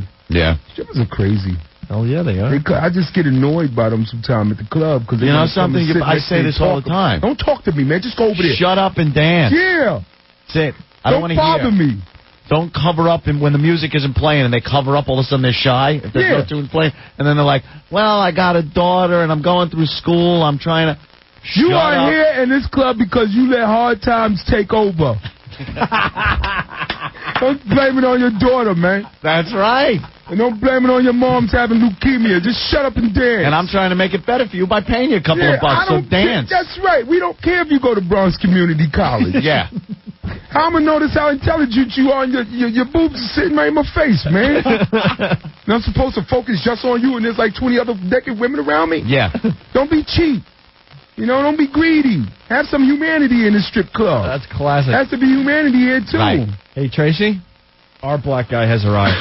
Oh, yo, he was dead into the game, son, like he had a contract or something. Yeah, He Earl. was playing for a trophy. Earl knows how to play Earl ball. stretched and everything. He, like, did laps around the field and everything. Tracy, can you help us out and blacken him up a little bit? I'm going to bring him uptown with me. He has nothing. You're the whitest black guy we know. you. We want you more like He said, Tracy. screw you. Yeah, We you want you to really be don't more like have it. Tracy. You, man. You don't have it. Self-righteous bullcrappy. Where you There from, you go. Earl? I'm gonna bring. I should have brought him a plate. Big, get a plate for Earl. Tell him where you're from, Earl. Corona. Where you from? Corona. Yeah. Corona, where's that at? Queens. Hey, Earl, give us some No wonder. slang. Tracy's been giving us slang for the last hour here. You know any slang? Exactly, Not the man. news. It changes every week. Well, give us something. You know, though. Okay, ask you a question, Pop. I don't mean to put you on the spot. You be going to strip clubs? Yeah, he goes to strip clubs. Yeah, I know you ain't no bad boy. Occasionally. I tell you, if have you ever been locked up? No. Oh, I got to work on you. You don't got a record? Martin Luther King had a record, man. Martin Luther King had a record. Yeah. No. You got to get a record, baby. You got to at least go through the system. Once, at least. You grew up on welfare? No. Oh, man. You don't know nothing about the project. I'm telling you. You ever been... That's infamous in Project Elevator. Yeah. Draw it on the wall of the elevator. You ever Earl, you have no idea about that? Hold on, Tracy, because I know they jumped out of that, too, unfortunately. I am so sorry, That man. I do know about. My mouth You know about that? Yeah. He's talking about the elevators and the projects. Elevators in my They have drawings in my of guys' junk. Yeah. Okay. It happens in my building now. All right. Oh, Well, sure there you it go. does, Earl. Yes, it does. You still live in Corona? Yeah. Okay. Is that good, Trace? Corona's cool. Queens is out of the way. You know, it's not... He ain't thugged out or nothing. Girl is all right, though. Yeah. Yeah, he's athletic. Good kid. Good kid. Brother from Queens doesn't. He ain't man. never had clap or nothing. Yeah. He ain't a No. veteran. He's still a rookie, though. He's in the minors He got still? to come up from the far, so yeah. You ever have the crabs, Earl? Thing, right? Yeah. Yeah, I can't say that. Okay, you ever had the dunk on the trunk? Earl, do you go... You ever had the brown eye? They're brown eye. That's good. You ever had some That brown works. eye? You scared. You take a taste of the balloon? Ladies, Nah? ladies out there. The dirty Earl penny. said he's willing to taste the brown eye. No? What's wrong? Look, he's drinking that water, boy. You know I suck on the dirty penny? He drinks a lot of water when he gets nervous. No, I was in the van with no air conditioning. He taught us today that we're close enough. You got to make the commitment. Got to make the commitment. When you're there, you're close enough to the other, so you should make the commitment. It's right there. It's right there. It's only, what did you say, 4 or 5? Look, he is so shy. Look at him, man. Yeah. That is so cool. Earl gets a little embarrassed. Don't be embarrassed, baby. I'm not embarrassed. We all men in here. Wow, that was enough. Look, man. He's exhausted. Earl, you got anything? No, I'm exhausted. Yeah. Ben we just came back from getting the new. You don't know what to say just then. We put it off on Ben. Yo, why are you guys doing this to me, man? Why'd you bring a real black guy up in here, man? No, you real, brother. You cool. He's all right, but he's not He's black. just a brother from a different mother. I used to hang out with the fake black guys in my high school, too. I thought they had something until... we said this the other day. I played a lot of hoops growing up. It was one of my first loves.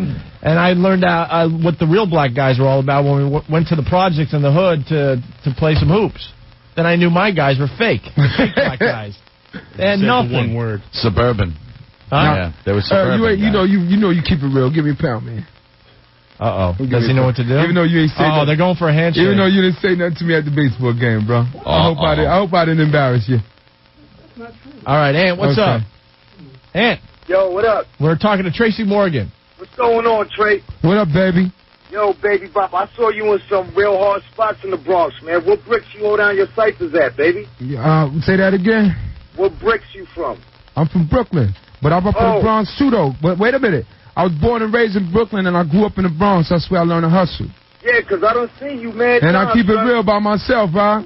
That's right. Because I'm not show business. I know. And, yo, it was just last year. I ain't going to put your whip on blast. But you might be talking about Club Roomba or something. Nah, baby, listen. I ain't going to put your whip on blast, but you had some nice shoes on that green piece, though. Yeah, you see that, right? Oh, yeah. You was I'm carrying that right. You was real good to the kids, too. Yeah, no doubt. The Jag. I had the Jag. They was loving you, dog. My man. All right? I try to keep it moving. I know that, baby, Bob. All right, holla. All right, yo, Jim, what up? Who are you talking to? What language was that? No. What language was that? Yo, Jim ain't there? Nah. Jim right here. Nah, that's hood language, man. Son, they love that, though, but that's a beautiful thing, though, right there. You know what I'm saying? They love that right there. You're like secret agents. Yeah. All I knew was I was supposed to be quiet there. And you know, this is a whole new dynamic now. You know what I'm saying? This is a whole new dynamic, too. Hey, yo, you got they get ready to take over that 11 Drake's spot. They're going to have an all-black audience. All right, son. Thank you. Ain't nothing thought about Trey either, man. All right, Ed, thank you. All right. Jimmy, what bricks do you throw down your ciphers on? I don't know a word they said to each other. I'm just sitting here like a white, chinless nothing. He asked him what neighborhood he's from, and he had some good shoes on with his outfit or something. No, that was my car. My rims on my car. I thought it was shoes. The rims. There you go. You see, but you know what? You know what's so crazy? Because when I first got on SNL, man, it was like a culture shock. Yeah. It took me at least 2 years, man, to get white boy cool, man. Now white boy cool and the audience love me, you know what I'm saying? So it's a beautiful thing there, man. You're supposed to embrace everything. I'm scared to ask, embrace. What is white boy cool? White boy cool is when white boy. See, I learned how to be white boy cool not from the show, but from the after parties. Yeah. Yeah, I learned how to party like a white boy too. White boys party. In what way? What's you gotta throw down. We throw down the beers, right? All of that, everything, whatever. So the black guys. I mean, black guys. But black guys, wait a minute. Black guys smoke more sometimes, weed than us. we smoke weed, but black guys, we more concerned with our style. Now, I can't spill no drink on my brand new Gators. White guy don't care. Bear stealing that shit. That's cool. You know? So you got to know how to run in both circles. So if I'm going to bring you uptown, I got to get you a pair of Gators. Just, learn how to walk. We're going to call you White Chocolate. You know what I'm saying? That's hilarious. Pimp himself hold down. If the brother can't swim, he bound to drizzle. You're so right. If a white guy's in a partying mood, it doesn't matter what he has on. He don't care what he messes up. Go all out. Right. Black people, we worrying about our hair. The ladies are worrying about their hair getting messed up. My hair, I just got my hair done and out my nails, and you know what I'm saying? I don't mean to make it sound like we superficial jerks, but it's just two different cultures. We more concerned with, going home and the crease still being in my pants. Keith has a question, and this has been brought up many times on the show. Keith? Yes, sir. What's up? Tracy, big fan. Listen, I'm curious. You ever ask your wife, like when she's on top, with a little nigger in it? Excuse me, say that again? We've heard this, Tracy. I dated a black girl, and one night in bed, I asked her, she was on top, put a little nigger in it, she hit me upside the head with a frying pan. I'm wondering, everything like that happened to you? You probably shouldn't say that then. You just hooked up with a black chick. Yeah. You probably shouldn't say that. Yeah. You probably shouldn't say that. No, Tracy, no, that doesn't work for you? You never heard that in the hood? Nah. So put a little, No. Put a little nigga in it? No, I never heard that. Shake it up. No. Yeah. I never heard nothing like that. Yeah. It's probably best you don't say it if you're a white dude and just picked up some black chick. What do you say when you're banging a Jewish girl? Just step into the shower? She probably charge you much if you say that to her, baby. Joe from Portland. What's up, Joe? Yeah, hey Tim, I mean, were you pleased or disappointed in the performance of the ladies' man in the studio? Did you anticipate bigger box office on that? Tim or Trey? That's very funny, you ass. No, are you the buckwheat guy or the baseball been very, very good to me? Which one are you again? I'm none of that, man. I'm brand new, man. I'm Tracy Morgan. Tracy's been doing much better than those guys. How long you been on? Man? I've been on 6 years. 6 years. Yeah. I guess I'm the guy they love to hate, so. No, that's Portland. I don't think Brewer told us a story once that you guys were hanging out, and Brewer goes, and somebody got shot when you two were hanging out. When we was up in Harlem. No, we was working. We wasn't hanging out. We was working on Uptown Comedy Club. Yeah. And we went outside for a break, and somebody got shot. Supposed to that gunfire when I was like 4 or 5 years old. So. That's what he said. He goes, you knew to stay away from it. I knew what caliber gun it was. And Brewer's saying, he was like, come on, let's go look. I'm like, no, let's chill. Yeah, no, you don't go toward, you don't run towards fire. The gunfire. So I taught him a lot of stuff when he was up in Harlem. Yeah, I showed him a lot of stuff. That's my dog, though. Yeah, Brewer's a good guy. Jim kept it so real. We was in the middle. We was on that TV show. We was in the middle of Harlem. And he stayed himself, and that's why I stayed myself. Yeah? Yeah, I don't get shook. I don't get shook around black people or white people. I just love human beings. All right. Are we going to talk to Chuck Sawyer, the guy that invented the black man game? We can do that after break, I guess. Yeah. It's been sitting in the office for a while. And that is some of the funniest stuff I've ever seen in my life. Yeah, I don't know if it's like, is it a joke or is it serious, or I have no idea. I want to talk to the guy about this. It's the black man game, and we'll talk to Chuck Sawyer next, okay? More girls, more gooder. Hookers for everyone. You want it. Opie Anthony. No longer will our penises remain flaccid and unused. Hey, this is Stalker Patti, and you're listening to Opie and Anthony. What the F was he just saying? I would never know to look for that. What was he saying, though? The perceptive guy. Some chick in his neighborhood in Brooklyn. When I was 17, man. She had what they call that, with the hole in the neck. Like a tracheotomy. Trigonometry. The trigonometry. She had the Band-Aid. And she had the little Band-Aid right there, and we was in love, I made her feel we was in love, but I had to hold on. She was getting that money, that check. He knew that she was getting money from somewhere. My mother told me she got that money coming. Because of the accident. From that accident. If you looked around and saw a chick with something wrong with her body, she got money coming in. I would never think that, hook up with her because she's got a check coming. Don't overlook them women with them prosthetics and stuff, man. That one arm. The fake leg. That leg had to get ripped off somehow, right? That's a steady check. That leg had to get ripped off in some machine that is a company that has a lot of money. Somebody had to push you off that platform. Don't just walk out on it because she's missing something. You gotta look. You might fall in love with that cold piece of plastic touching up against you. You gotta look at the upside. She got that steady check. You don't gotta work. Right. You be a house husband. Go on Oprah. Take your shoes off and cry. You be a star. I can't argue that one. Brilliant. The pain of dating a woman with a prosthetic. Hey, Mike has a question. Mikey. Goddamn brilliant. Mikey, real fast. We're trying to fit you in, Mike. You there? The pain. No pain, no gain, baby. Tracy, Mike wants to ask, new sneakers and everything. How come guys in the projects like to take a leak in the elevator? Yeah, there you go. How come guys in the projects take a leak? Well, I don't live in the projects no more, and I still leak in the elevator. It's not just dudes in the projects. We all leak in the elevator. When you gotta go, you gotta go. Yeah, I live down there in the city, and I still leak in the elevator. Yeah. Yeah. Yeah, there you go. Austin. Wait a minute. Oops. Listen, Chuck Sawyer's been on hold for like an hour. Yeah, Chuck. let's talk to Chuck, man. Hey, Chuck. Yo, Opie Anthony. What's going on? Tracy, what's up, man? What's up, baby? Now, Chuck Sawyer, you invented the black man game. I did. Life is the black man, the game. All right, why don't you explain it for the people that haven't seen it yet? Sure. Life is a Black Man, the game is the first and only board game to portray life from the perspective of a minority. And in the game, all the players are playing the role of an 18-year-old black male fresh out of high school, and the object of the game is to be the first player to get the freedom, which is at the top of the board. So in the very beginning of the game, players are going to roll the die to determine what their character type is going to be. So either you'll be creative, intellectual, or athletic. Then you'll roll the die again to determine where you're going to begin the game. So if you roll a 1 or a 2, you start in the ghetto. If you roll a 3, you start in military. If you roll a 4 or 5, you start in black university. And if you roll a 6, you start in Glamourwood, which is the entertainment industry, Hollywood. Right.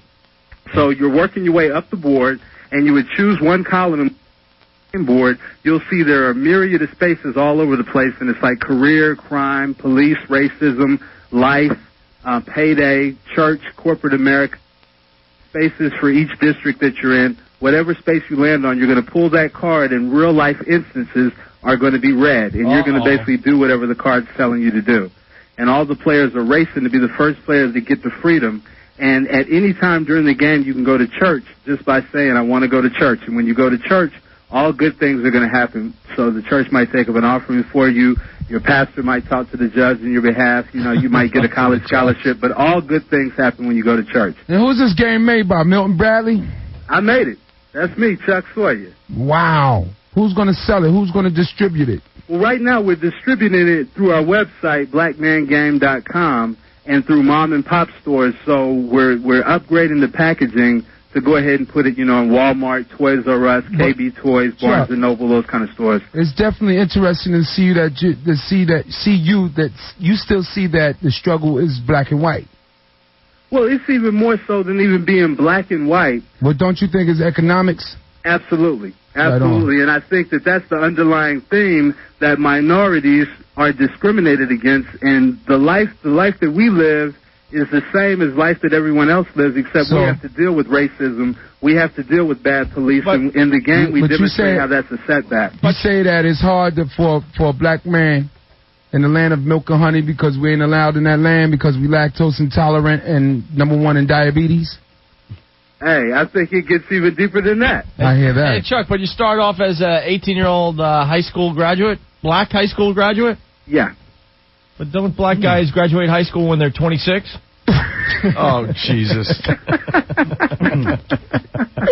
Come on. We got a 3-finger graduation ring. You know? You know what I'm saying? We usually don't even graduate. Most of us just leave. You know exactly. I left. I left. Chuck, who do you want to play in this game? The white boys or the black guys and girls? I'm sorry? Who do you want to play this game? I want everyone to play the game. If you play Monopoly, you can play life as a black man because you don't have to have any understanding. And white people don't have to really go through it. It's just a game, right? And that's the beautiful thing about it, right? You can just stop playing. I don't want But we can't stop, huh? That's the whole point. What demo are you going for? I mean, do you want these games in the Starbucks or the bodegas? I'd like to see it everywhere. Put them in the Starbucks, brother. I'd like to see it everywhere. Starbucks, that's where the money at. I'd like to see it everywhere because really the game is truly all about... That's like somebody saying, well, where would you rather sell cocaine at, in the hood or on Wall Street? Well, see, they buy them more on Wall Street. Look, you get an opportunity for crime, so whenever you land on the crime spot, you have the choice to pull that crime card, so that's actually you doing a lick right then. Would you rather have them steal the game or buy the game? You can steal it, just leave $30 behind. I'm looking at some of the cards here, the ghetto card. You fall and break your arm on a wet floor in a restaurant and file suit, collect $5,000. That's a nice come-up right there. That sounds nice. It's a nice come-up.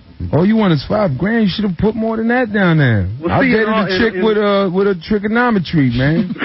You are followed by police. Got that lawsuit. Pull police card. I haven't seen the police cards yet. Oh, yeah, pull the police cards. That's you dealing with the police, but bad police.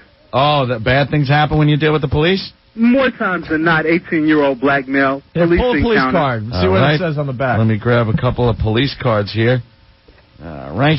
Rodney King right there. You are taken in for questioning. Missed 3 turns. If you have $10,000 or more. So I guess if you have the money, they're going to bring you in and ask you where you got your money from. There you go. It's an inconvenience. An officer pulls his gun on you. Mistaken identity. Move back 1 space. Oh, wait. Being black is an inconvenience? No, the police is an inconvenience. Oh, okay. Dealing with the black some black people think being black is an inconvenience. Oh, no. I can't even say what I was about to say, but nah, What were we going to say? I was going to say, hell nah. Nah. I'm proud of being black, and I'm just demonstrating how ignorant racism is and how it's a setback and a detriment to all minorities. And truly, The game is life as any man, any minority. However, I call it life as a black man because I find that in our society that you're word a black man, right? carries such a negative connotation. Where is Say that again? Where's the hit the trucker on the head with the toilet and then dance card? I think that would be under the crime category. Well, what are some of the other police cards? I'm looking at it. Yeah, you're cited for public drunkenness. You're questioned in conjunction with recent gang shootings. Son, you got to have the stuff in there about the ignorant blacks, too, man. Well, that's what I'm assuming this is. You get caught with an illegal cell phone. You're caught with an unregistered handgun. Because you know, our poo-poo stink, too. Oh, no doubt, no doubt. So we show the consequences for negative actions. Right. And how it's a setback. Oh, yeah. It looks like the white guy is supposed to look bad in this game. No, not at all. Have you gotten any flack for putting this out? Because the game truly doesn't deal with color. So the discrimination you may face might not be a white person doing it to you, but it's just a person. Anthony's going through all the police cards. There's not many positive police cards you can pull. Now, I can't really personally think of too many positive instances being an 18-year-old black man of me encountering with the police where it's going to be good. Have you gotten a lot of crap for putting this game out from people or no? Literally, when people play the game and they... Where is he? It was supposed to... Hello? Chuck? Ah, damn it. Get him back on the phone. We'll get him back on. The conference... and I lost the other guy now, and he had a good one. Yo, are you still there? Oh, man, I screwed up everything. There's a whole prison section here in the game? Someone wanted to ask if there was a Kill Whitey card. Yeah. It's right there. That's the guy from the Daily News today. He's back. Hey, Will, what's up? What's up? There's a Kill Whitey card. Either lucky you win all the whole game. Yeah. I know. We lost the dude. They pushed the lotion on. They pushed the lotion on. They pushed the lotion on. It's Genevieve. I might picture it on the website. All right. Well, thank you, Will. Thank you. We're getting Chuck back on. What did he say? He was doing white guy lines, I think. Put the lotion in the basket. I love that line. Oh, my Sounds goodness. of Lambs? Yeah. Push the lotion in the basket. We're trying to get Chuck Sawyer back on. I hung up on him by This game accident. is crazy. There's prison, and like then an once hour just to read the directions, man. Yeah, there's a whole different part of the game. Like there's That's the not board, a fun game. and then there's another part of the game that if you go to prison, I'm a black you gotta guy. use this board. I gotta live this life, man, and I'm not trying to play no game about it, man. All right, Chuck. There's enough to live. I'm back. Sorry about that. Being black, don't you feel that? Is enough. I didn't even hear you, bro. Being black, don't you feel that is enough just to have to live it? Well, I think that I want everyone to understand the struggle that we truly go through. But hold on, let me say something. You said a game, right? Now, yeah. I'm with you. I support you on this and everything. But I just want to know, I think that might be a buzzkill at a party. Hey, let's play a game, and you pull like the black man struggle game, and everybody might be. You think they might become depressed and just leave the party? Absolutely not, Tracy. Because when you think about it, you're a comedian. No, but not all the time. Not all the time. I'm not always a comedian. No. But I want you to understand what I'm about to say. It'll give it'll give some white people and some black people some insight on the struggle of the black man. That's true. That's true. In a game format. Right, but what I'm saying is that the funniest comedians literally get up there and tell the truth. And the truth is reality. It's the funniest thing, and literally the game is all about reality. Absolutely. So, if you're comfortable and you're conscious within yourself and what you're going through, and you're positive in your struggle, then you'll appreciate the game and you'll appreciate how far you've made it through. I know the game too, baby. I got white people that say sarcastic stuff to me every day. You didn't hear what the homeboy just said on the phone about put a little nigga into it? No doubt. Right there. Once you mature enough, you be like, well, you know what I'm saying? It's not personal, you know what I'm saying? I can't take it like that because, then I'll be walking around like I'm on a rag or something. Exactly. And I don't want to live my life angry at nobody like that. Exactly. So you know what? When you play the game and you pull that racism card and it says you get in a fight with a coworker for using the N-word, then it gives you a little bit better understanding. So when that coworker says that, you take the power back from him and understand his ignorance, and you ain't even got to bang on him. Because I used to have issues with females, but then I look around, all the women help me out in my life, so I got to give them props to all the ladies. Right. Even my ex-girl with the trigonometry, you know what I'm saying? Right. Because she helped me out when she got that money, Hey, Ant's looking at more of the cards. Oh, I'm looking at the prison cards now. Yeah, prison's tough now. Prison's tough. You are forced to toss an inmate's salad. Move back 4 spaces. Oh, my goodness. That's an inconvenience. That's more than an inconvenience. You think? You get attacked and killed by a rival gang, game over? Now, that's more than an inconvenience. You're done. So everyone else is still rolling but you. If you're getting raped in the jail, do you have to move back a space, then move forward a space, then move back a space? Well, no, when you're getting raped, you're just missing turns. It's all about them. Chuck, being a white guy, goodness. If I were to play this game, I would just laugh a lot. I don't think I'm going to learn too much. But you know, it's a game, like the so people it's meant to be fun. I want you to laugh. It seems like the people that would play the game are converted. I'm not going to sit there and think I'm learning anything from this game. I'm going to laugh. I'm going to laugh a lot. But it's a game, though. I mean, and truly, that's the whole purpose. I want you to laugh. It's a game. I want you to have fun. But inadvertently, you're also going to learn a couple of things. But that is so true, though, Chuck, because life is a game, and if you don't laugh, you're going to cry. There you go. Look at that, how you got to play, though, with tokens. And, you know, this is something that I tell everyone with this game. That's a little racist right there. Pick a token and move them around the board. And there's a white token. Look at you, Chuck. Oh, my Being goodness. a comedian. Hey, Chuck, if a black guy and a white guy both roll a 6, does the white guy move 4 and the black guy move 8? Well, now, if the black guy has an SUV, he does. Oh. Because once you get downtown, you got to have a car to get around because you're downtown. So if you don't have money to buy a car, you get a bus pass. How long did it take you to create this game? I spent about 100 hours a week for about 18 months. I was going to say 100 hours a week, and how old are you? 33. Yeah, you same age as me. We from the same school. Exactly. So you know the game now, huh? We try and accomplish you know the game same now? thing. Where do you live, Chuck? I'm in L.A., Redondo Beach. Is that a good neighborhood? Yeah, oh yeah, real good neighborhood. All right. What else can you tell us about the game before we let you go? Well, I just want to say really that... How much it costs, man? I'm sorry? How much do it cost? $30. That's the whole game right there. $30, huh? Hey, that's the game. But I want to let everyone know that they can find the game at our website, www.blackmangame.com, or they can call us toll-free to find out more information about the game at 877-2526. Hey, Chuck. Yeah. You got the call waiting. Yeah, hey, you know. I'm a busy guy. Well, your phone number... Clicking in during your phone number. Yeah, your phone number didn't get out because somebody's trying to call you. Oh, you missed me. Okay, all right, here we go again. Yeah. 877-252-2426. All right. BlackManGame.com. Thank you, Chuck. Thank you so much, guys, for having me. Peace, Trace. Peace out, baby. Good luck. Chuck? Yeah, I'm here. Oh, you got him, Jim. That's an awful thing. And this is about AIDS. $30 clip. Wow. Come on, man. I ain't spending no $30. I want a video game for $30. I want a video game version. Could you give the J-Lo theory before we take a break, Tracy? You did curse. It's all right. They got it down the hall. Don't worry about that. J-Lo. I don't think him and Puffy ever broke up. Now, that's a pretty bold statement right there. I mean, but this is my personal statement. Yeah. I just think that, how do you leave Puffy, who's eating at the top of the food chain, to marry your dancer, who's making $40,000 a year? A dancer. I saw the behind the music with Puffy. He's out every night drinking the Chrissy. That's Puffy joint right there, man. Yeah. That's his joint. And both of them making songs about each other and getting paid at the same time. So you're thinking it just makes more drama and keeps him you had to take all the attention off of this and put it on that. She had a career too. And he dig her. That's what I dig about Puff. Puff cared about her career. Move away from that for a minute. And then let her go. Move away from that for a minute. Yeah. I'll come back and get you in a little while. That makes sense, you know. You know, but that's brilliant people having geniuses around you.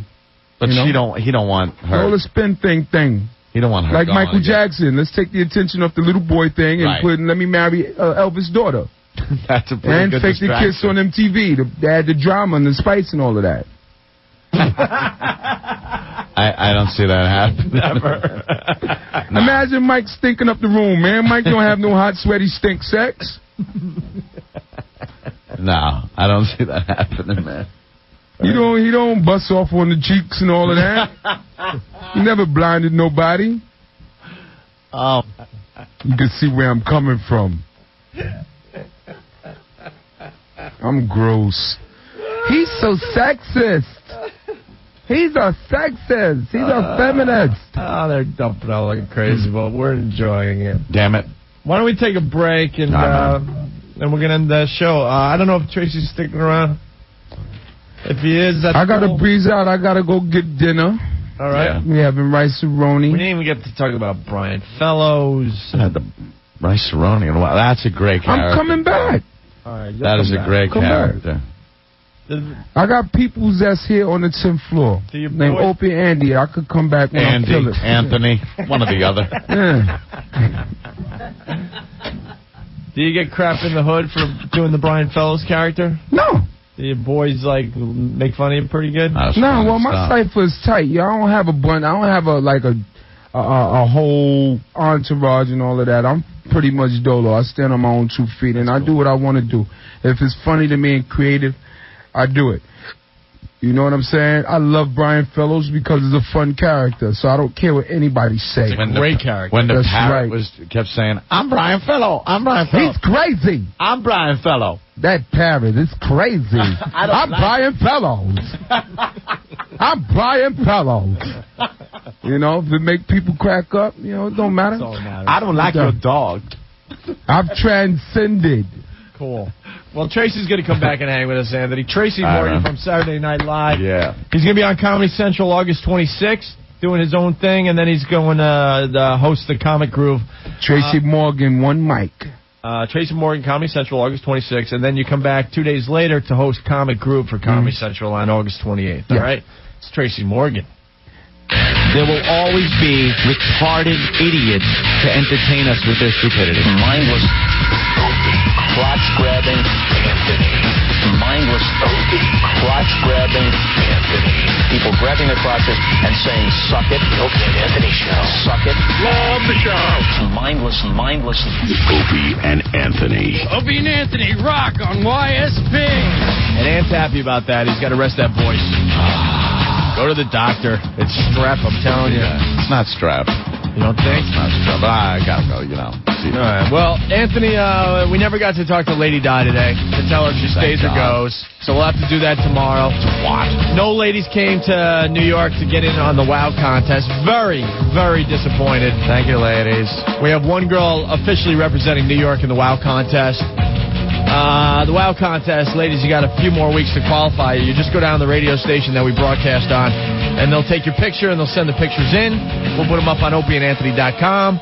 Our listeners get to go to opieandanthony.com, check out the contestants. Eventually, they will vote, and one lady will walk away with $5,000 cash provided by risquevideo.com, RISQUE video.com, your 24-hour adult video, novelty, and DVD superstore. That's risquevideo.com. So it's a nice chunk of paper. So far, though, man, the representation is just plain awful. Yeah. Meaning we just don't have a lot of contestants. We have, what, I think 10 contestants, 12 contestants, maybe. Awful. Maybe they don't understand $5,000. This is a really big deal. We got some of the gentlemen's magazines looking at this contest. They might do a little piece on it. Here's your shot. Also, you know, you get some fame and fortune, too, man. Next time we're out and about, we parade you around. You'll be a rock star, man. There you go. So, qualify tomorrow. Why don't you do it tomorrow? Go down to the radio station and get your pictures done. What's wrong, Jimmy? What's wrong? I'm just cranky all day. Nothing to do. It's my own thing. Nothing to do with anybody. You're cranky. He's sick. He's got his personal. Bite somebody's neck. All right. He's always in it. And I love it. We're going to patiently wait, Anthony, for Knuckle Sandwich to figure out what we could do with one of the guys' girlfriend. Yes. She's very hot. She's very hot. The band wants this CD right here. Play it on the radio. Next time you hear that sound. It's a big right deal. Before you hear it go. It's a big deal, though. Mm-hmm. Exposure in 25 cities. The band sent pictures of one of their girlfriends. She's really hot. She looks like Alicia Silverstone. She's in all sorts of lingerie. And they're going to try to figure out what this girl will do in this studio to get this played on the radio. Played on the radio. See, some bands are pretty clever. You got your songs. You want to play it on a show that's out there in a lot of cities around the country.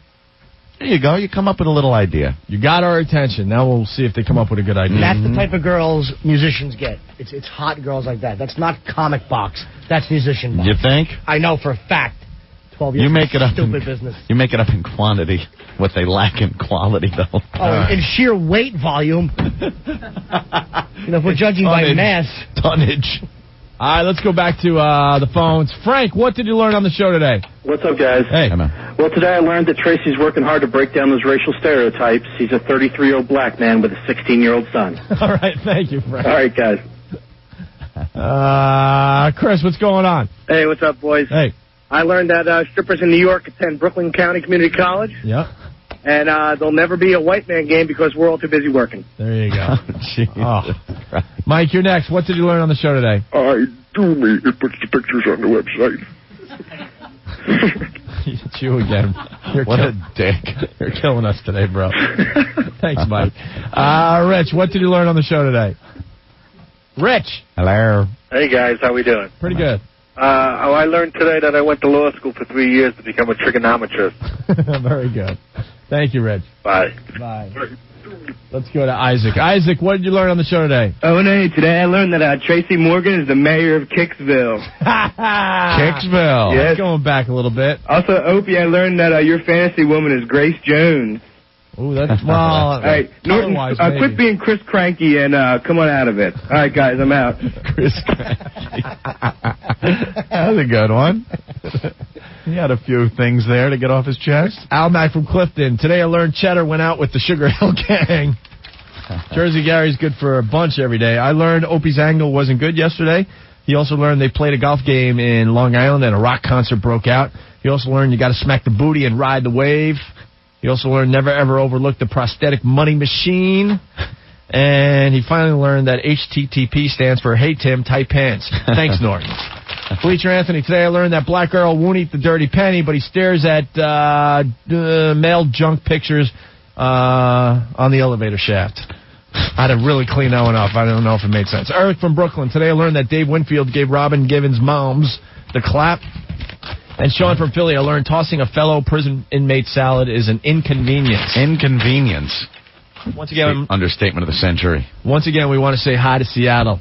Yes, Seattle. And the Buzz for having the balls to get us back on the Seattle airwaves. So thank you very much. Very cool. We had a short run with a tiny little AM station. They blew us off for classic country, which was a very big embarrassment to our careers. Classic country. And the Buzz has helped us out, and they put us on a real huge FM station in Seattle. So thank you very much.